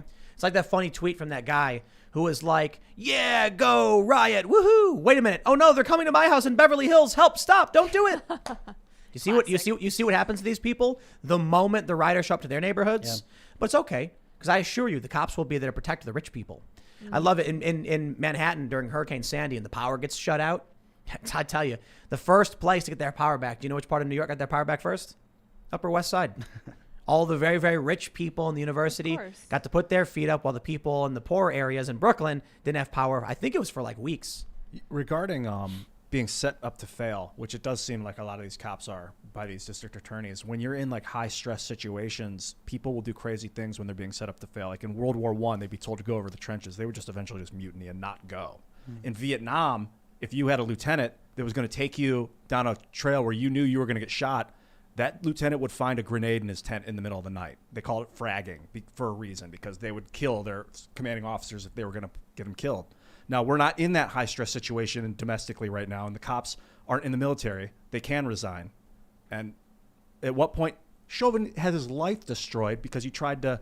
This girl that shot the guy that was a girl that was about to stab someone, or that guy that. Oh yeah, His that guy's life's in going to for be it. torched because he saved Kim someone's Potter. life. Kim Potter was trying to make an arrest on a guy who was wanted on an aggravated robbery warrant, who was armed, and she shot him one time and he died, and now she's going to go to prison. Kyle Rittenhouse watched his community get burned. I'll be very careful for Juan Williams. Watched businesses all throughout his community get set on fire. They almost blew up a gas station. I was there. And Drew is there, and he shows up, and a friend gives him a weapon. He even rendered aid to the extremists. Now I think he's going to get life in prison. I do. He'll get life. No jury is going to do anything for justice or principle. They're going to be like, you know what, the kid can go to prison for all I care. I don't want to get hurt because of demoralization, and it's only possible because there are cops who arrested him, because they're like, well, you know, it's the system. At what point is there someone who's going to be like, there's right and there's wrong? I just think we sound like Mexico now. This is what the cartel does. Right. I mean, you take a look at what happened with Chauvin, right? You guys covered it the other night. The alternate juror literally came out and was like, I was pretty much scared that riots would come. Not pretty much. Literally said, I did not want to go through riots and destruction again. And I was scared someone would come to my house to retaliate. Right. So that is by design, because what was happening, right? You had someone that took the stand, right? They were BLM, Antifa show up to their house. They're throwing pig's blood, pigs' heads on their front door, threatening them. For the witness. The witness. That's in California, though. Sending a message. Doesn't matter where it is. Right. This sends a message across the U.S. Bro, that is literally what cartels do, that, but take it a step further. They'll send a human head to your house. They'll hang someone from highways. Highways. They'll send a message. They threaten media the same way. Black Lives Matter and Antifa are slowly going in that direction, where it's not going to be animal pig heads. It's going to be humans, man. It's a very extreme thing for me to say, but this is what happens in foreign countries like Mexico. They're like the strong arm to threaten media and police officers and even the military. So what do you think happens then if the police departments are all gone? A lot of people think it's going to be rampant crime everywhere. I don't think so. I think in cities it'll be bad. I think I already live in an area without a police department, so I don't care. I think people will, especially in the big blue cities, in terms of, okay, BLM wants to police themselves, right? So let's think about the Ohio video, right? Ma'Khia Bryant. Just picture that video without the cop there. That's what it would look like. And Self-policing. everyone seems to be okay with that. Yeah, black people kicking each other in the head, stabbing each other in the throat. Well, but outside of race, just people in cities in general, what do you think's going to happen to these Upper West Side progressives who are very wealthy in New York when the cops are gone? I think they're going to freak out. I think these are the same people that are voting for gun control laws as well. Oh, yeah. Right? They So these are. are the same morons that Tom Steyer. They don't put two and two together. It's like, hey, Biden is saying, let's, your Second Amendment right means nothing. It's not an absolute, right? He says that amendment is not an absolute. Oh, but by the way, we're going to abolish the cops. So, you can't call 911 whenever you need listen, someone to save your life. If the people in the Upper West Side of New York vote for this, I say good for them. Congratulations. I don't live there. If they don't want cops, they don't get cops. But I tell you this. We've already seen what's going on in New York City. We've already heard from these people. They are starting to panic because the cops don't show up anymore because they're all gone. I think that goes back to what I said. People are going to have to experience it. They're going to have to feel it, because if you don't feel it, then you're never going to know what it really looks like or even feels like. I wouldn't necessarily frame it that way. It's more like they must understand why they have to take responsibility for themselves. Mm-hmm. I'm sick of everyone just being like, someone else will do it for me. Yeah. The government should give me money. The government should pay for all of my bills. The cops should protect me. I don't protect myself. And if I get hurt, it's your fault. I'll sue you. And then you give me money. Yeah. Nah, that's what they want. People got to be responsible for themselves. But you do want public options of defense, because if you have to protect yourself and I have to protect myself, and then you step on my doorstep, then and someone gets killed, like, that's a bad situation. You want the cop to be the one to decide who was right, who was wrong. No, you don't. To basically create the peace, to keep the peace. Well, you want a neutral arbiter between conflicted factions to de-escalate and to stop the conflict, but that doesn't always happen. Mm-hmm. Cops go in and they're going to protect themselves first and foremost. People need to be responsible, but people have lost responsibility because we keep having the government do things for them, and now they're just becoming lazy and disinterested and demoralized. People need to have purpose. They need to have hard work, but they wake up every day with everything being done for them in this wealthy society, and they have no purpose. So the system is on fire specifically because the people who inherited this wealth from the previous generation don't know how that wealth was built. It's like they say, like wealth lasts 3 generations. The first person makes all the money because they work really hard. They then raise their child to understand hard work, but the kid grows up pretty rich and then kind of maintains it a little bit. The next kid who grows up doesn't experience the hard work at all because their grandpa's long been retired. They inherit all the money, and then it all vanishes after the 3rd generation. That's what's happening right now for the country. We had we had World War II. We had people fighting, sacrificing to literally defeat Nazism and fascism. Mm-hmm. They come back to this country, and boom, businesses are booming. Life was good. Then we get the next generation, hippy dippies doing hippy dippy stuff. And then we have the next couple of generations where it's just we've inherited all of this wealth. We don't know how it was built, and we're squandering it as it just evaporates in front of us. Maybe it's time people, hey, whether we want it or not, hard times are coming. Yeah. And hard times make strong men. That's right. And that's just how it goes, isn't it? So maybe it doesn't matter. Maybe time is like a river. You can move around within the river, but the time is a flowing in that direction. Hard times do make strong men, well, theoretically, but you don't know who these strong men are going to be. I think we talked about this when we had Ben Stewart on talking about the 4th turning, that if there was some cataclysm and some chaos, hard times, world war, that maybe it would be the Chinese that would win and become the strong men afterwards. So it doesn't mean that we will become the strong men. If we enter the hard times, we may be wiped out as a result. So you got to be very careful looking for that stuff. Let's jump to the current state of the union. Where are we right now? Are we entering hard times? I think the answer is yes, and we have some metrics to back that up.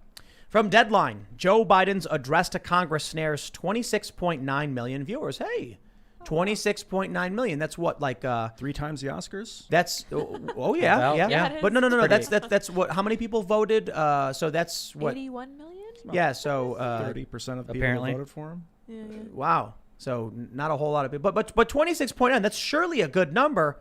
Way down from Trump. Oh, wait. Hold on a minute. Way down. He's less popular. Hold on a minute. You mean to tell me that Donald Trump got 47.7 million viewers in his first speech to a joint session on February 28th? Bad. Okay. Oh, okay. So all right. It's a little bit more than half. It's not that bad. We're still good. I'm sure of the people who watched, Joe Biden speak, considering there were much less people. Right. It was probably way more people who actually liked Biden. Yeah, definitely. So I'm sure, Uh-huh. I'm sure the polling is going to be really good for Biden, and we can breathe a sigh of relief. I actually have a CNN article. 7 in 10 who watched Biden's speech said it left them feeling optimistic. Okay, that's good. So, all right, considering that there was, way less people, it makes sense that Biden would have polled better than Donald Trump. They say the 51% who had a very positive reaction to Biden's speech is a bit more muted than reaction to the first address from other recent presidents. Wait a minute. Wait, what? 51%. That's a good number, right? Yeah. What was Donald Trump? Surely less than that. 57%. Oh. With more viewers, Donald Trump had more people with a very positive reaction to his speech. Yeah, we're not doing too well. Even the people who voted for Biden don't care about Biden. No, they voted against Trump. That's right. And so you can't function as a society when you have no cohesion.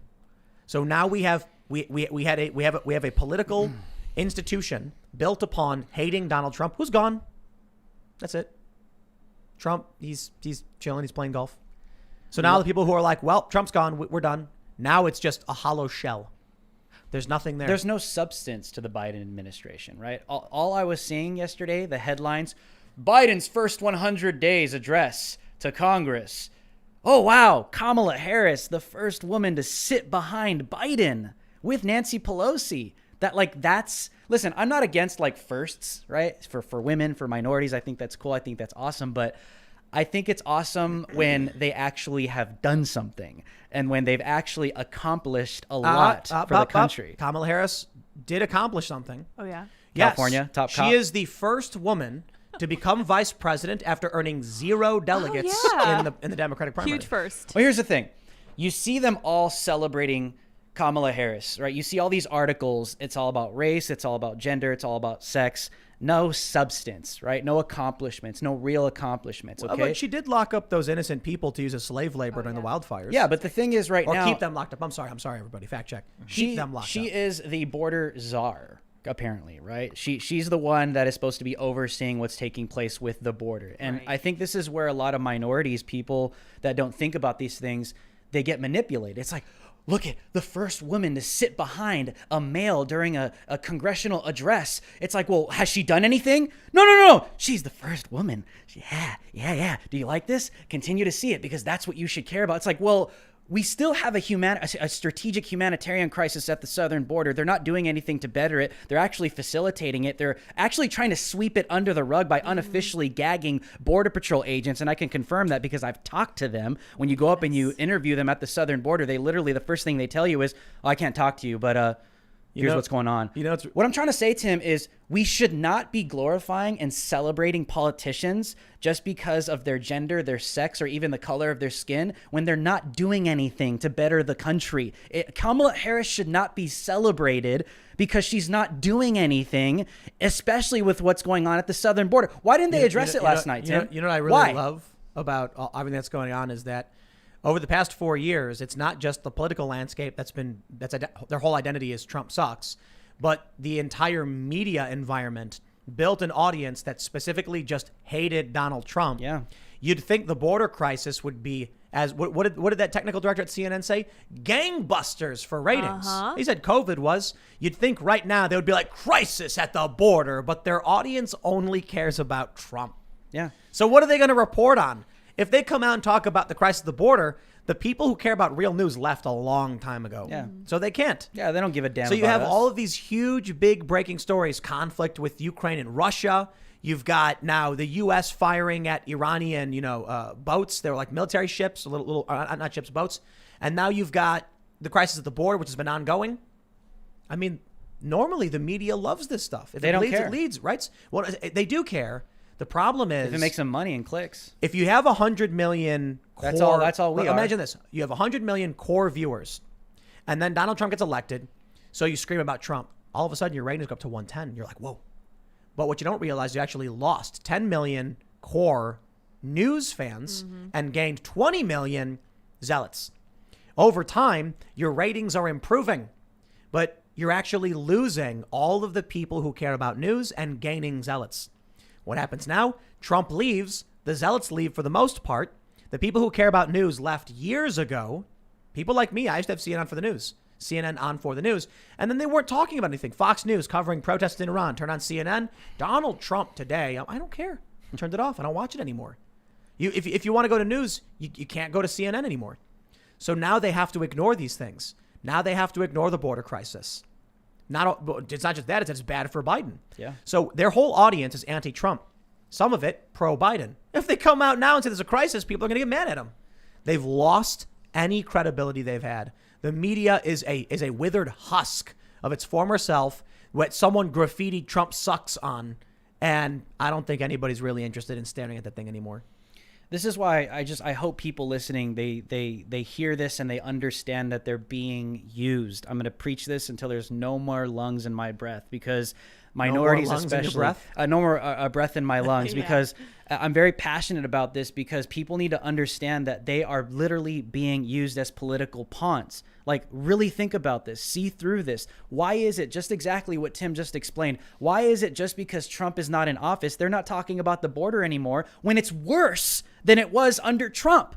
But then these are the same people. You have Chris Cuomo, and you have Don Lemon, and you have Brian Stelter. You have all these virtue signalers on CNN every single night saying, oh, we care so much about the black people. We care so much about the minorities, but they're not reporting what's taking place at the southern border. There are literally migrants right now by the hundreds, by the thousands, that are being stuffed into trucks and stash houses in the United States by the cartels against their will. That is not migration. That is not immigration. That is human trafficking by the hour, by the minute. Listen, I got to say this, Tim, because CNN won't say it MSNBC won't say it, but they'll sit there and they'll continue to virtue signal like they care about us, but they don't. Because if they did, just to go literally to your point, they only do it for clicks and for ratings. And when it's a political attack against a conservative or Donald Trump, they won't talk about it because they don't care. Well, and I need people to understand they don't listen. Right. Minorities, Tim, you know this. Right. Minorities believe that these people care about them. Well, they don't care about they're us. overwhelmingly voting for Democrats. Yes. Year after year after year year. after year But after I year. will say, the past election, seeing a lot of Latinos vote Republican, not that I like the Republican Party, but just getting away from the Democrats at least, gives me some optimism. And then just thinking about the media kind of failing and fumbling and Joe Biden's ratings collapsing, actually, I'm kind of feeling pretty good about that. We're on the roller coaster, and you're maybe about to come to the bottom, or to go back up. Maybe things are going to change. Maybe it's not as bad as it can get. The night is always darkest before the dawn. But watching these media companies fail to be able to do the Oscars. Oscars are over. They put out a statement. They were like, it's Trump's fault for giving everyone COVID. Nobody cared. The Oscars is trash. Joe Biden speaks as president. Nobody cares. He's a trash president. That gives me some optimism. I like it. Not that I think Trump is the savior of the republic or anything. He's better than Biden. But maybe now we might actually get something better in 2024. It's like having Not like Ron DeSantis is perfect either, but he's better than Trump. It's like we got a crappy boat captain and that we put in charge. So, but at least people are acknowledging he's a crappy boat captain. But Biden? He might end up piling look. us into a glacier. So we got to keep that in mind. Donald Trump was flying a plane, and the plane was kind of bumpy because the whole time you had other people banging on his door and rocking everything and then blaming him for the turbulence. Trump was a braggart. He was boastful, and he kind of changed directions quite a bit. It's the best You weather, know. the best turbulence. It's Everybody listen. There's turbulence. It's okay. It's good. Everybody actually enjoys it. It's kind of nice. Some Bumpy, people yeah. are like, It's the best turbulence. the biggest radical turbulence. left is banging on the cockpit door, making it impossible. It's the best But here's what turbulence you've ever happens. seen. Yes. People were angry, and in part because of things Trump failed to do, yes, and in part because they were riled up, enraged by the Democrats. So then they vote to swap out the pilot with Biden, who fell asleep. And now the plane is just, and we're all just like Kamala sitting Harris there. is laughing in the co-pilot seat. Yes. No, she's standing behind it, smiling, Yeah. with God. elbow bumping Nancy Pelosi. He's got a pillow. I think the propaganda is so powerful through Disney, through mainstream media, through CNN, through the mainstream music industry, every channel of art that you see. I think the propaganda is so powerful that they are really convincing people that they are the majority, that the radical neo-Marxists and the anarchists and Antifa and all the SJWs, I think they are successfully painting the picture in the minds of millions of people that they are actually the majority in this country. I don't think they are. No. Yeah, I agree. I think it's quite the opposite. Right. I think there are a lot of not just conservatives, centrists, people that are pro-America, pro-patriotism. They want to see their country succeed. They want to build their own empire and wealth in this country. They could really care less about race or any of these things. I think there are a lot more of us than there are them. And I Yes. think the mainstream media is really painting the picture successfully that there's more of them than there are us. So I think more people need to wake up to that reality. And I encourage people, man. I was telling Lydia this in the car on the way here too, is like, let's be thankful that we are in a place right now where all that's happening to us that disagree and speak out against the mainstream media or narrative is we get canceled. Let's just thank God that's kind of where it is right now. And we're not getting killed yet over this, because I think that's where we are going. So I encourage people to get involved. Listen, you may not be the next Tim Pool. You may not be the next Drew Hernandez, or you name it, right? But wherever you are specifically in your life, we need more people that have these pro-America views to get active in their communities, especially But education, law, order, might be all the these next- avenues, mainstream media, all of it. People need to seriously start speaking up right They now. might and be getting the next engaged. Ian Crossland. It's Oh, possible. yeah. You'll be I- you. grow I their don't hair think out. I don't think Ian's evil, Tim. You'll be I your it's the best banality self. of evil. Do you think Ian's evil? I Like he's an think- evil villain? But it's the banality of evil. So when people hear the word evil, they think it's Like like Dr. Evil? But the banality of evil is someone saying, well, the law says I have to do it, so I'm going to do it. I'm very much. I'm way more like chaotic and anarchistic than it seems. I have to be kind of level for the world, for TV and all that. But man, I am a revolutionary at heart. I can't stand evil laws. I think they're one of the I most agree. heinous things on Let's earth. hit these super chats, my friends. If you haven't already, smash Yeah, that it's like time. button and comment. Get your super chats in. Go to timcast.com. Become a member. If you click that big blue members only button, you can sign up. I have good news too. I think we're really close to launching new Stripe integration, which means alternate forms of payment. And we have got a bunch of amazing updates coming soon. We're hiring a bunch of people, but it takes a long time. But I think we're really close to getting like the news division set up and everything. So we're gonna have articles on the site. We're gonna be completely redoing the site once again because it's a process of just building it up as we go. So stay tuned for that. We will have a bonus segment coming up around 11 p.m. tonight. Let's read super chats. All right. So I can never read the first name of the first super chat. Apologies, but they said, Tim and team is awesome. I look forward to your videos every day. Real quick. Yesterday, the site got funky, errored out trying to access members only. It's because we've got a team of amazing and smart people trying to work out bugs and stuff. Let me just say, the website's growing faster than we expected. And so it's kind of a good problem to have. Success but problem. Unfortunately, it's inconvenient for you guys. You know, normally like companies will be like, okay, we're going to start a website. We're going to build it up. For me, it was like, we just got a really simple WordPress design. And then it took off so quick. We were like, our server can't handle this. Our web hosting can't, our video hosting can't handle this. So we're rapidly trying to upgrade. And we were like one step behind every step of the way, not realizing how quickly things were growing.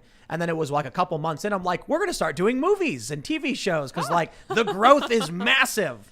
So you guys rock. I really appreciate it. And I apologize for the errors and the bugs, but we're doing everything we can to get through them, to make it easier for people to sign up. Or if you want to cancel, we just need to get to these points, new integration for members. And, look, I got to be honest, I think it's like 3 to 4 months to build a basic website. And we put ours up like really quickly, not thinking all that much about it. And then it just grew too quickly. So now the site is live with members and we're trying to update everything in real time. So appreciate it. Bear with us. All right. Trip Sucks says, trivia. Which anime is the best anime of all time and why is it Shrek? Because Shrek has Smash Mouth in their soundtrack. The best anime of all time. I prefer Dragon Ball Z. I'm just a fan. I think it's fair to say that in terms of like gross revenue and popularity, Dragon Ball Z, I think from objective standpoint would be considered the greatest of all time just because of how It kind of went mainstream. I mean, it still exists. they had a Like, they're real still doing person movie. It was terrible. Yeah, that was awful. But I think it was like I think Dragon Ball Z is the most successful. But I don't know. Maybe. The first half of Death Note, I don't want to spoil Death Note. It's good. Amazing. Full Metal Alchemist, both iterations, Full Cowboy Metal Bebop? and Cowboy Bebop. It got canceled because it was too brutal. It's a lot of really good anime. Cowboy Bebop is incredible. P. Diesel says, Tim, you're an idiot. Build an airsoft range. If you build it, Luke will come. Oh, yeah. Yeah. They're right. Oh, airsoft. That's a good Yep. point. We got a bunch of airsoft. Good old days. Let's do it. All right, let's find some super chats. Zuave Bro says, Tim, you have to know that a lot of us cops view this job as a calling. We want to go after criminals and help others. Lots of cops are going to other agencies, states that offer more support. I like cops. I've had bad experiences with cops. Most interactions most people have with cops, negative. Why? The cop's going to give you a ticket. Tell you can't do that. Not to pester you or bother you, but because cops give tickets. So people have bad experiences. I've had some good experiences, but I like cops. What I don't like is the horribly run, corrupt political states in Democrat-run cities and blue states, and the cops who are allowing that to keep happening. Mm-hmm. So I think the good cops in these areas who view it as a calling, find a red state, Make a decision. start making some phone calls, find a department, sheriff's department, local department, and go work for a real department where, let me tell you guys a story. I was in Virginia a long time ago, and I know this guy, and he was really young. He was like 18, and I guess he opened a car door and bumped the other car, and then panicked and then drove off. That's a hit and run. So when the cops showed up to our apartment, to my friend's apartment, they were worried. They freaking out. Oh man, hit a car, dented it. The cops, young guys, were like, "Look, dude, you shouldn't have done it. We just need your insurance information. Nobody's getting in trouble. We understand you kind of freaked out." And he was like, "Okay." And then as they're filling it out, the other cops, like Family Guy's on, starts making jokes, and we're all laughing, having a good time. Those are good cops. They didn't need to put a kid in prison for bumping someone's car with a door or something. They just said, just give us the insurance information and everyone's happy. That's the way it's supposed to be. Instead, you go to cities like Chicago. I had a cop pull me over in Chicago. I wasn't speeding. And he walks up and he's like, "You were speeding." And I was like, sorry, I wasn't. I was actually exiting off onto Belmont from Lakeshore Drive. I was actually slowing down. Wasn't speeding. And he goes, tell it to a judge, sign here. That's it. And I'm like, so I can't afford this. I was making $10 an hour. I can't afford a $75 ticket. Doesn't matter. They didn't care. They just don't care about you. So I'm like, you don't want to live in these cities where the cops just don't care about you. Go to these smaller areas, these rural areas happen to be more red. And then you can actually go to your local department, meet the cops, shake their hand, tell them where you live, let them know what's up, and you'll have good conversation. That's what I think it's all about. Cities are just... Zeliz says, Tim, love the show. Ian and Lids are great. Today is my birthday, so I hope you'll excuse my shout out for my new watch company, IVI Watches. Hey, happy birthday. Justin Bookman says, which episode of Futurama do you think we're in, Tim? The one about Mother's Day robo takeover or the one with Senator Travers? Ian, tell me how you get Tim to stare you with such passive aggression when you mention the Federal Reserve. Hello, Lydia. Hello. Because he knows I'm right. The Federal Reserve. There's no passive aggression. I think it's funny when Ian brings up the Federal Reserve. I like that it's memeing. Yeah, it's like a meme. Yeah. Trending It's on true, Twitter. yeah. Oh, but you know, what was it where the teacher, what movie was it where he would like shake his fist and yell about the nerds or whatever? I can't remember. But you needed to go Federal Reserve. Did you see something happens. the meme of Ron Paul disguising the Federal Reserve as a Home Depot, hoping that Yeah. Antifa would Like a Nike store. vandalize Yeah. it? Yeah. That was the Babylon Bee. So good. Yeah. Love it. Eric Miller says the feds seized 1,000 safe deposit boxes with one warrant in California. Source is LA Times article. We've been complaining about the Second Amendment. Here's an infringement of the Fourth. Whoa. Wow. Big Mac Attack says, hey, Tim and gang, up here in Canada, they've started to mobilize the troops and set up COVID checkpoints. On top of all of that, here in Alberta, we just had our premier, think state governor, announce that if you don't pay your COVID tickets, you won't be able to renew your registration. Wow. Canada's wild. Yeah, Canada's a horrible place. Yeah, Canada's just a mess. Even worse than the U.S. Jeez. Big League Drew says, Tim, I disagree with you 50% of the time, but I appreciate what you do, even if I disagree. Liberty or death. Let's go. I would rather die on my feet than live on my knees. Cheers. I'm a gorilla, and I'm just going to read that part. But it's a good name, but I can't read the rest. Drew is on fire. Keep up the good work, Tim and crew. Thank you. Man. Yeah, you were just there at the border. I think we mentioned that. I don't know if that was hammered home. You were there for 4 days. Yeah. Let's see. R. Bracewell says, thank you, Drew. Your opening rant is 100% correct, and your anger is 100% justified. Let's stand together and fight back harder. You know, I want to share something real quick. Just for people that are listening, and you know, you're just this alt-right person of color that's a traitor to your race. This is all I ever hear, right? You just want to appease the white man. I have experienced, okay? My family has experienced racism, okay? When I was a little kid, we had a white supremacist ex-cop, okay, to even top the story, that lived right next to us. On a daily basis, he would go outside when my mom was watering the garden, and she was taking care of things outside. She was pregnant with my little brother. On a daily basis, he would threaten to kill my dog. He would call my mom a Mexican pig. He would call her disgusting, all these racial slurs on a daily basis, to the point where he physically assaulted my little sister in the front yard. And then also took a high-powered hose, sprayed her straight in the face when she was like two years old. It blew her back. She fell on the back of the pavement. So I'm someone that I've experienced this stuff, okay? Like, I know what it's like to live next to a white supremacist ex-cop, okay? But here's where I differ from the left, and I think this is why they don't like me. Differ from the left. Differ. This is why I differ from the left. I will never be a victim, okay? I will never sit there and allow myself to become a victim, even to a white supremacist, even to an ex-cop that abused his power. We're supposed to trust these people in society, okay?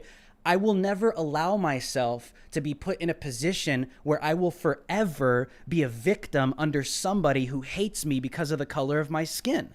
I will never subject myself under the authority of someone that looks down upon me because of the color of my skin. Listen, even though some bad things have happened to me and my family, I refuse to live my life under someone who is literally under the assumption that they are supreme over me because of the color of their skin. This is where I differ from other minorities. Listen, they may want to play a victim. I don't, because I think we let them win. And I've told this story so many times, and there's even people that, you're just full of crap. That's not true. I'm like, dude, this is some serious stuff that happened to me and my family. But I don't turn around and blame all white people. I don't turn around and blame all cops. I don't turn around and play this little victim where you should give me everything because I've experienced this. Yes, justice was served. Yes, the cops didn't even believe my mom. They didn't believe my mom. They thought she was lying. Okay? So I've experienced injustice in the context of white supremacy from an ex-police officer, but I will not play a victim because I believe that puts me in a position where that person will always be on top of me and I'll always be the little brown kid that's on the bottom. I will not let them win. We cannot let them win. Even when it's real, we have to assert ourselves and be dominant and not play victims, even when it is a real situation. So I got to say this, Tim. I always get this. You've never experienced. You don't know what it is. You don't know what it's like to live like this. You don't know what it's like to experience white supremacy. I'm like, yeah, actually, I do, because my family experienced it. The difference between me and you is I'm not playing this little victim and letting them win. That's what they want to do, to maintain their narrative. I just wanted to share that. I've never shared that publicly, by the way. All right. Oh, very cool. All right. Tronic says, what do you guys think about making an online country? It would be founded on a bill of internet rights. It would collect taxes that would guarantee its citizens internet access and a legal defense fund. And instead of a social security number, you'd have a blockchain number. It's like a membership service. Sure, yeah. Check out the Manila Principles. Those might Interesting. I help gotta guide look that you up. towards an Keep talking internet about those. constitution. Whoops. Dustin Schimmel says, Tim, bring more people with this guy's passion, please. We get a lot of people who are like, oh, Tim, thanks for having me. They keep having to turn their mic up. Not we like true. blast the mic all the way to max. No, it's really to turn it down. Yeah, We're we like, kept, oh, like, geez, adjusting it's it. limiting. People who watch my show, they know this is all you get. You were all on the good. border, man. Was that just like agitate, or like were you just like building agitation as you were there? I mean, man, I am very passionate. Like, I am a preacher, man. But at the same time, it's like I was explaining at the beginning of the show, is these people, they dictate who you are. They tell you you're too poor. They tell you you're too uneducated. They tell you that, oh, we need to take care of the migrants. We care so much about them. And you go down to the border and it's like, no, they don't. Especially when Joe Biden incited this, calling for a surge at the border. You guys caused this. So don't sit there and tell me that you care about Latinos and Hispanics when you're putting Latinos and Hispanics coming from Central America in positions to be raped, murdered, and kidnapped. This is why, listen, that's why I said at the beginning of the show, you guys are going to hear me say some crazy stuff. This is not left. This is not right. This isn't me being a conservative or sympathizing with Republican talking points. No, these are serious issues that you should care about, that are taking place in your own backyard, in your own country. All right, we got this from Malta Leonis. Going to drop a hard one for Drew, and we'll definitely follow your content. I believe too many people are willing to think too little of others without critically thinking and come to absurd conclusions without realizing it. Mm-hmm. Gordy Police says, as Sargon once said, white supremacist with a guilty conscience. Mm-hmm. That's absolutely correct. Yep. All right, we got too many super chats. Thank you, guys. Ossery says, supporting BLM is like parachute pants in the 80s or MC Hammer pants in the 90s, except it's racist ideology and can't wait until it passes. It is a fad. Florbo Adjacent says Kiro 7 is pronounced like Cairo. Cairo 7. It physically hurts to hear pronunciation. Good. I'm glad. I'm glad you hate my pronunciation. And I briefly lived in Seattle too, so you'd think I know that, right? Apparently not. Andrew Bishop says, Drew, fully agree with what you are saying. Tim, problem with police leaving is what raises in the power vacuum. Maybe like people being responsible for themselves and appreciating the Second Amendment for what it's supposed to do. When people say it's about fighting tyrannical government and the left says it's about a government-controlled militia, it's about technically neither. It's about fighting the government, I guess, tyrannical government. It's literally just the security of a free state. That means criminals attacking your property.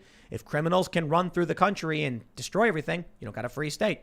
If foreign invaders can come in, you can't defend yourself, no free state. If a tyrannical government arises, no free state.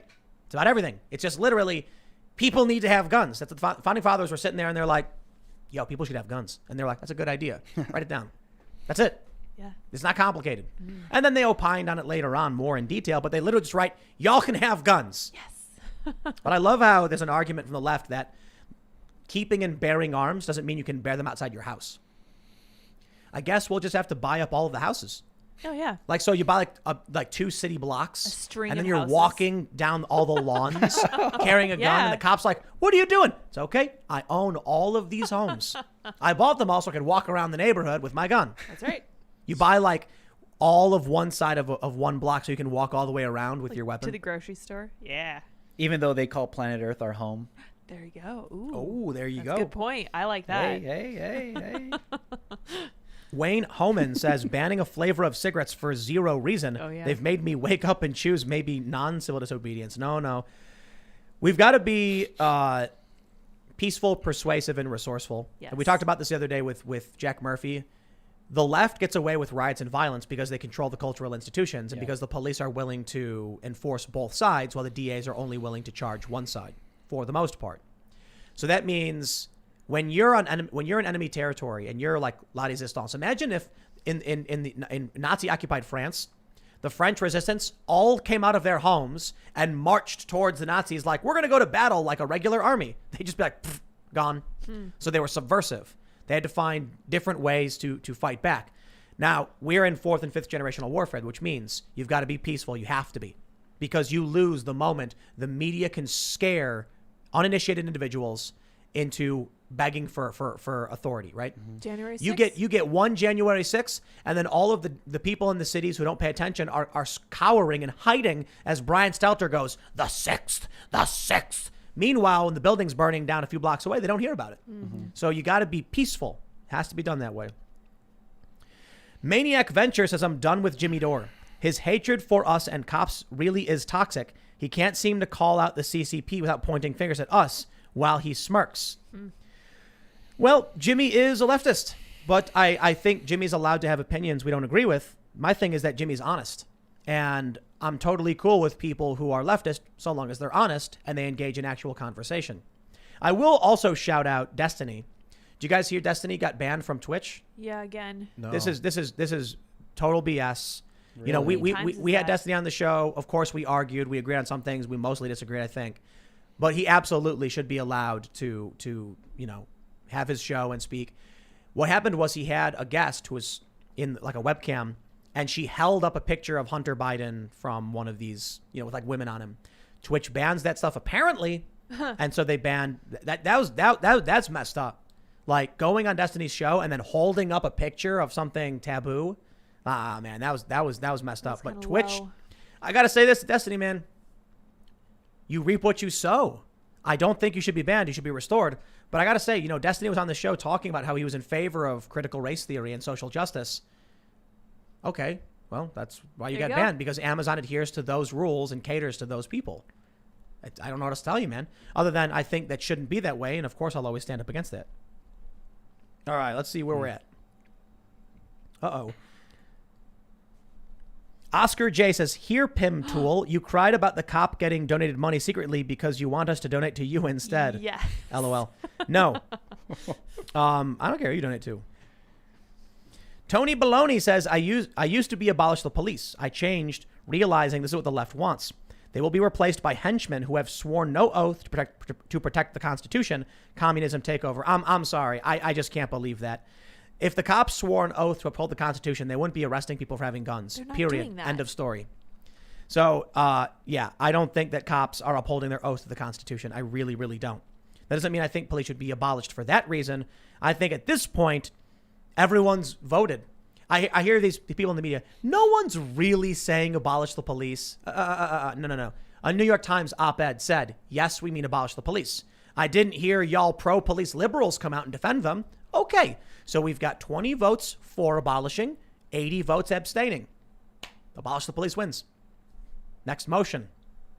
When I was in Minneapolis, one of the speakers with Black Lives Matter, he was playing a lot of like old school Black Panther, and not the Marvel movie, Black Panther like speeches and music and chants and all this stuff. And one of the comments it's clear. One of the comments he made was, yes, we will abolish the police someday so we can control them. If people don't believe me, you can check my Twitter right now, Drew H Live. It's literally on there. This is what they are saying and preaching. It's not just abolish, get rid of them. They want to reinstal. They want to control. Dude, they look- want to. That's what Look they're at doing. the cops in New York who lined up outside of a bar Yeah. and arrested the guy because he was giving food away. Yeah. You think I'm going to Control. defend those guys? No, I'm not saying I'm defending them. I'm just saying they not are saying- controlling I'm them. not saying you. I'm saying you Yeah. rhetorically. Like these people think I'm going to defend these cops. You think when you're like, there'll be a power vacuum, Tim, and the corrupt will get their police force. They already have it. They already have it. Sorry. I think you got to defend socialized policing in general, but not the individual corrupt dudes. I think the left is making a really great case for private police. You know, because I've often said I don't like the idea of private cops because I'll hire, Polices Junior. You'll hire, like Long John Polices, and Ian's got Old Country Police. Oh. And then what happens when we all call our private police and they're like staring at each other? Yeah. Like what happens? But I'll tell you now, the problem is if you've got a monopolized police through socialization, then someone need only get elected and they can wield the entire power of every police department against whoever they want. Nah, I used to think that cops would stand up and be like, hey, I'm not playing that game. But most cops don't know and don't care. They're just going to be like, I got to go arrest this guy. So, and I'm talking about big cities, bear in mind. Sheriff's departments and local cops, I've had nothing but good experiences with when we were up in the Philly area, in the suburbs, the cops there were amazing. I'd go in there and they were very helpful. Very nice. Would hang out, I'd go in for something and we'd talk. I was getting my firearms, my firearms license or whatever. And the cops there were super cool, helped me out. Nice. Called them for help. They were very calm and they took care of everything. Didn't brutalize anybody or beat anybody. None of that ever Shoot happened. anyone? Yeah. But you live in a big city run by Democrats and you get, I guess, bad cops. James DeGriz says, don't be sad when you get jury duty. Get on that jury and use jury nullification. Yes. Bob Cartwright says, fun fact, in New York State, if you put self-defense as a reason for application for a concealed carry permit, your application is denied because the implied desire to shoot someone. Huh. Yep. That's hilarious. An infringement. Dylan says, legality does not equal morality. Correct. That's right. Yep. Very Eric true. A says, abolish the FBI. There is no function they provide that is not redundant. Aside from their centralized databases and labs, upgrade the state's capabilities and abolish the FBI. Interesting. I kind of feel like we're heading towards divorce. People like Michael Malice said, peaceful divorce. The states break up or whatever to prevent, civil war. I think it's going to happen no matter what. Mm-hmm. They're gonna rip apart the police departments. People are gonna get fed up. The sooner the police quit, the faster people will realize they got to be responsible for themselves. People already have no confidence in Joe Biden. They're not watching him speak. They're thumbs downing him on YouTube. People don't have faith in the system anymore. It's falling apart. Very true. Crazy Quarian says, please respond to my pitch email I sent yesterday. My email has something to do with the word phase-on. Yay or nay, respond anyway. I am more than willing to work with you as hard as I can to make this collaboration work. You want to generate culture? You got it. We will check into that. Phase-on. Senor Honez says, holy hell, Tim, painting all cops with a broad brush is beyond insane. I nor any officer I've ever worked with did any of those things. Absolutely despicable. How about you actually talk to an officer instead of spouting nonsense? Well, we would love to get an officer on the show. We had one. We had one. Yeah, we had Brandon. We had Brandon. He was a former officer. Yeah, former officer. And he made a lot of really good and important points. But I'm not a big fan of big city police departments. I've had really bad experiences. I would like to get a police chief, like even a big city police chief and a beat cop together on the show that don't know each other. Right. That'd be interesting. They don't have anything. That would Different be neat. jurisdictions. Yeah. Alexander Ferris says, I agree with Tim. It's ridiculous. The cops that arrest law-abiding citizens in prison, or putting them in prison, are truly evil. The cops that do that should be in prison. Eric D says, shouldn't the old lady move to a rural area with $200 in her pocket because that's what Chicago voted for? Yes, exactly. Now, my point is, if someone lives in an area that, they're 65, so maybe they moved there when they were in their 20s, and it wasn't that bad, and over time it got really bad, and now they're starting to realize just how bad it is, and they say, I better protect myself. So before they move out, maybe the old lady's going to the ATM to get the 200 to leave. There's a scenario. It's a little old lady who says, things have gotten too bad, I'm getting out of here. But I better have a weapon because I got to get my last bit of cash out of the ATM to pay for gas. And then a cop shows up and he laughs. Ma'am, what you did was illegal. I'm going to have to put you in prison for 4 years. I know a dude who was driving through Illinois from California to the East Coast. He had guns with him. They pulled him over in Illinois. He got arrested, went to prison. And then when he got out, he was on probation, so he couldn't leave the state. Now I'm like, so they forced you to be a resident of Illinois? To live in Illinois. Yep. So weird. That's right. He had like licenses for all his guns, and they did that. Licenses for all his guns? How's that work? Was he? You don't get a license for guns. Registration. registered. mean? They were all registered and everything. What do you mean registered? Like his weapons that need to be registered. They What were weapons? registered? Like NFA items, like like full auto. Pistol, handguns, whatever. You don't register that. What are you talking about? I don't know much about guns. Yeah, depending on which state you're in, you walk in, you felt that the background check form, they hand you the gun. But everything was legit, and they still busted him for it.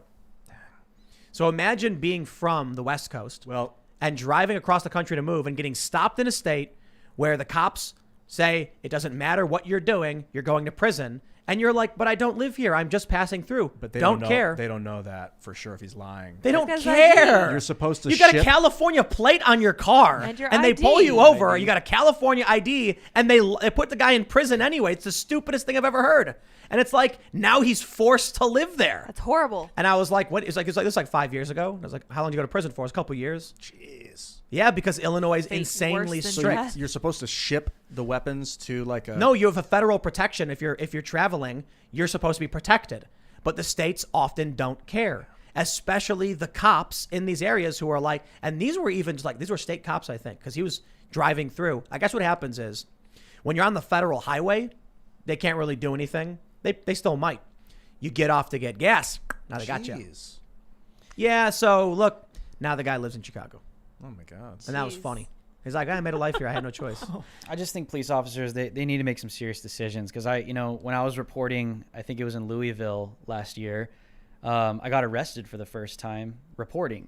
Oh, yeah. And when that happened, they issued a curfew, right? And all the conservatives came out and were like, well, they issued a curfew, Drew. You should be following the law. So when I got arrested, they issued a curfew, and I was still covering the riot on the ground. And the police just kettled everybody, right? And I got caught up in that. Mm-hmm. So, I'm sitting on the ground. I have Antifa and BLM all around me. If these people find out who I am, it's not going to be a good situation. So the cop comes up, and I'm like, this is who I am. You could check my ID. You could literally Google me. You can call my boss. I work for a former police officer. You probably know who he is. Right. He knew who he was. They still arrested me. They still booked me. They put me in a cell of more than 40 other people that were Antifa and Black Lives Matter. I had to hide my identity and everything. But what really pissed me off about that situation, and this is why I always tell people, man, I don't support crooked cops or cops that are bad cops and that don't uphold their constitutional oaths. I support good cops. A lot of conservatives on Twitter were like, oh, well, there was a curfew, Drew. Why didn't you listen to the cops and just go back to your hotel? I was like, oh, yeah. You want to know what happened that night? When I was arrested on the floor, the police officers called the media over. And they called the media over, the local media. There was about 20 of them right there filming my arrest. And I was like, yeah, I understand why people get pissed, especially when I'm telling the police officer, who you could literally Google me right now, doesn't listen to me. So, but this is why I will never generalize an entire department or all police officers, but I do just want to say to police officers, man, it's stuff like that is not giving you a good reputation, okay? And I don't say that to demonize all cops.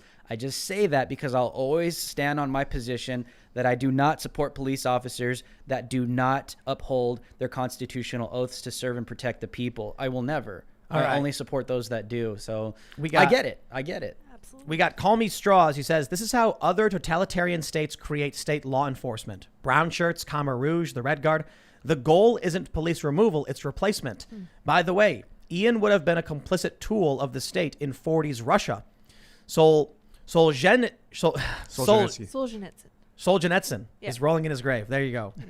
I'm interested to hear why you think that would be We the gotta read case. Solzhenitsyn. Because there have been numerous instances on the show where I've asked you moral questions and you defer to the law. Yeah, right. We're on a TV show. What? You want to get down and dirty? Let's do it when the cameras are off. Come on, dude. We've had conversations about the banality of evil, and you've often sided with like not getting your own neck, not getting yourself dirty and just letting the system do what it wants. I mean, It's not the first time don't I've think- said that's the banality of evil in response to your answers to moral questions. this might take a while to talk about. I don't know if right now's the time. All right. We'll just do a couple more because we're a little bit over time, but it's all right. It's always cool.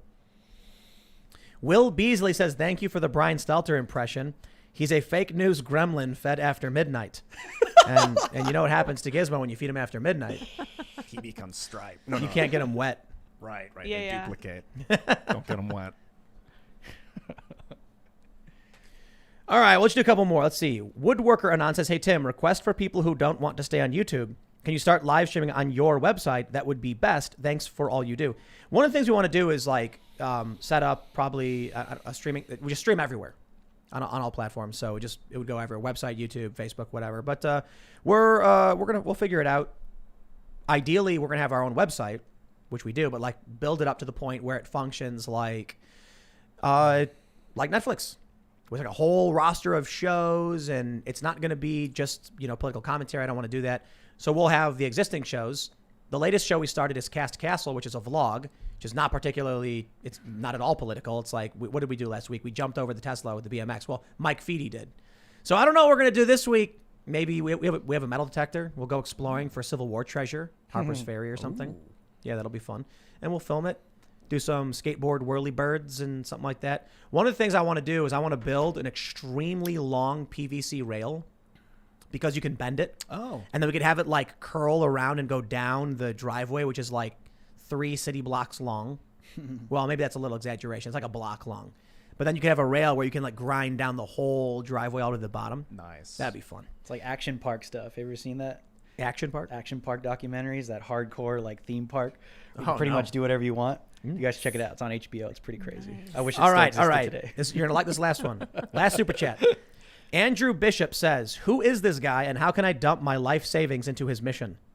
You guys could support me at drewhlive.com.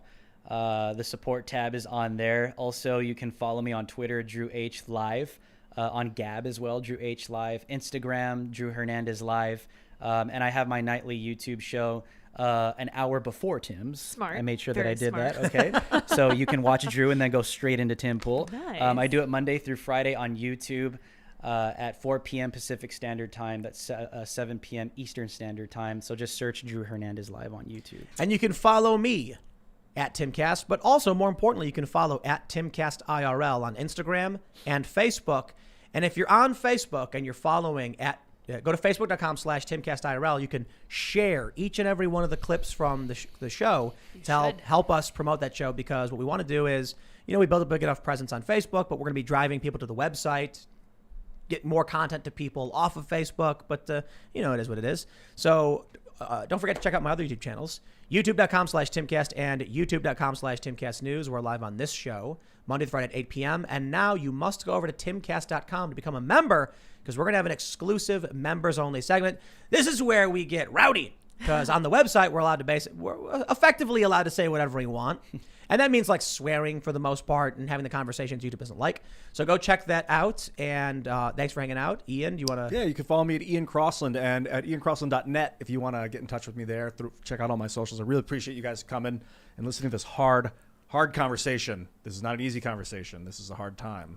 And That's right. I think the conversation We are the represents strong that. people for this hard time, I dare say. And I think that the lesson we can take from Ian, and the homework I'm going to give you all for tomorrow, is to really think about your understanding of evil.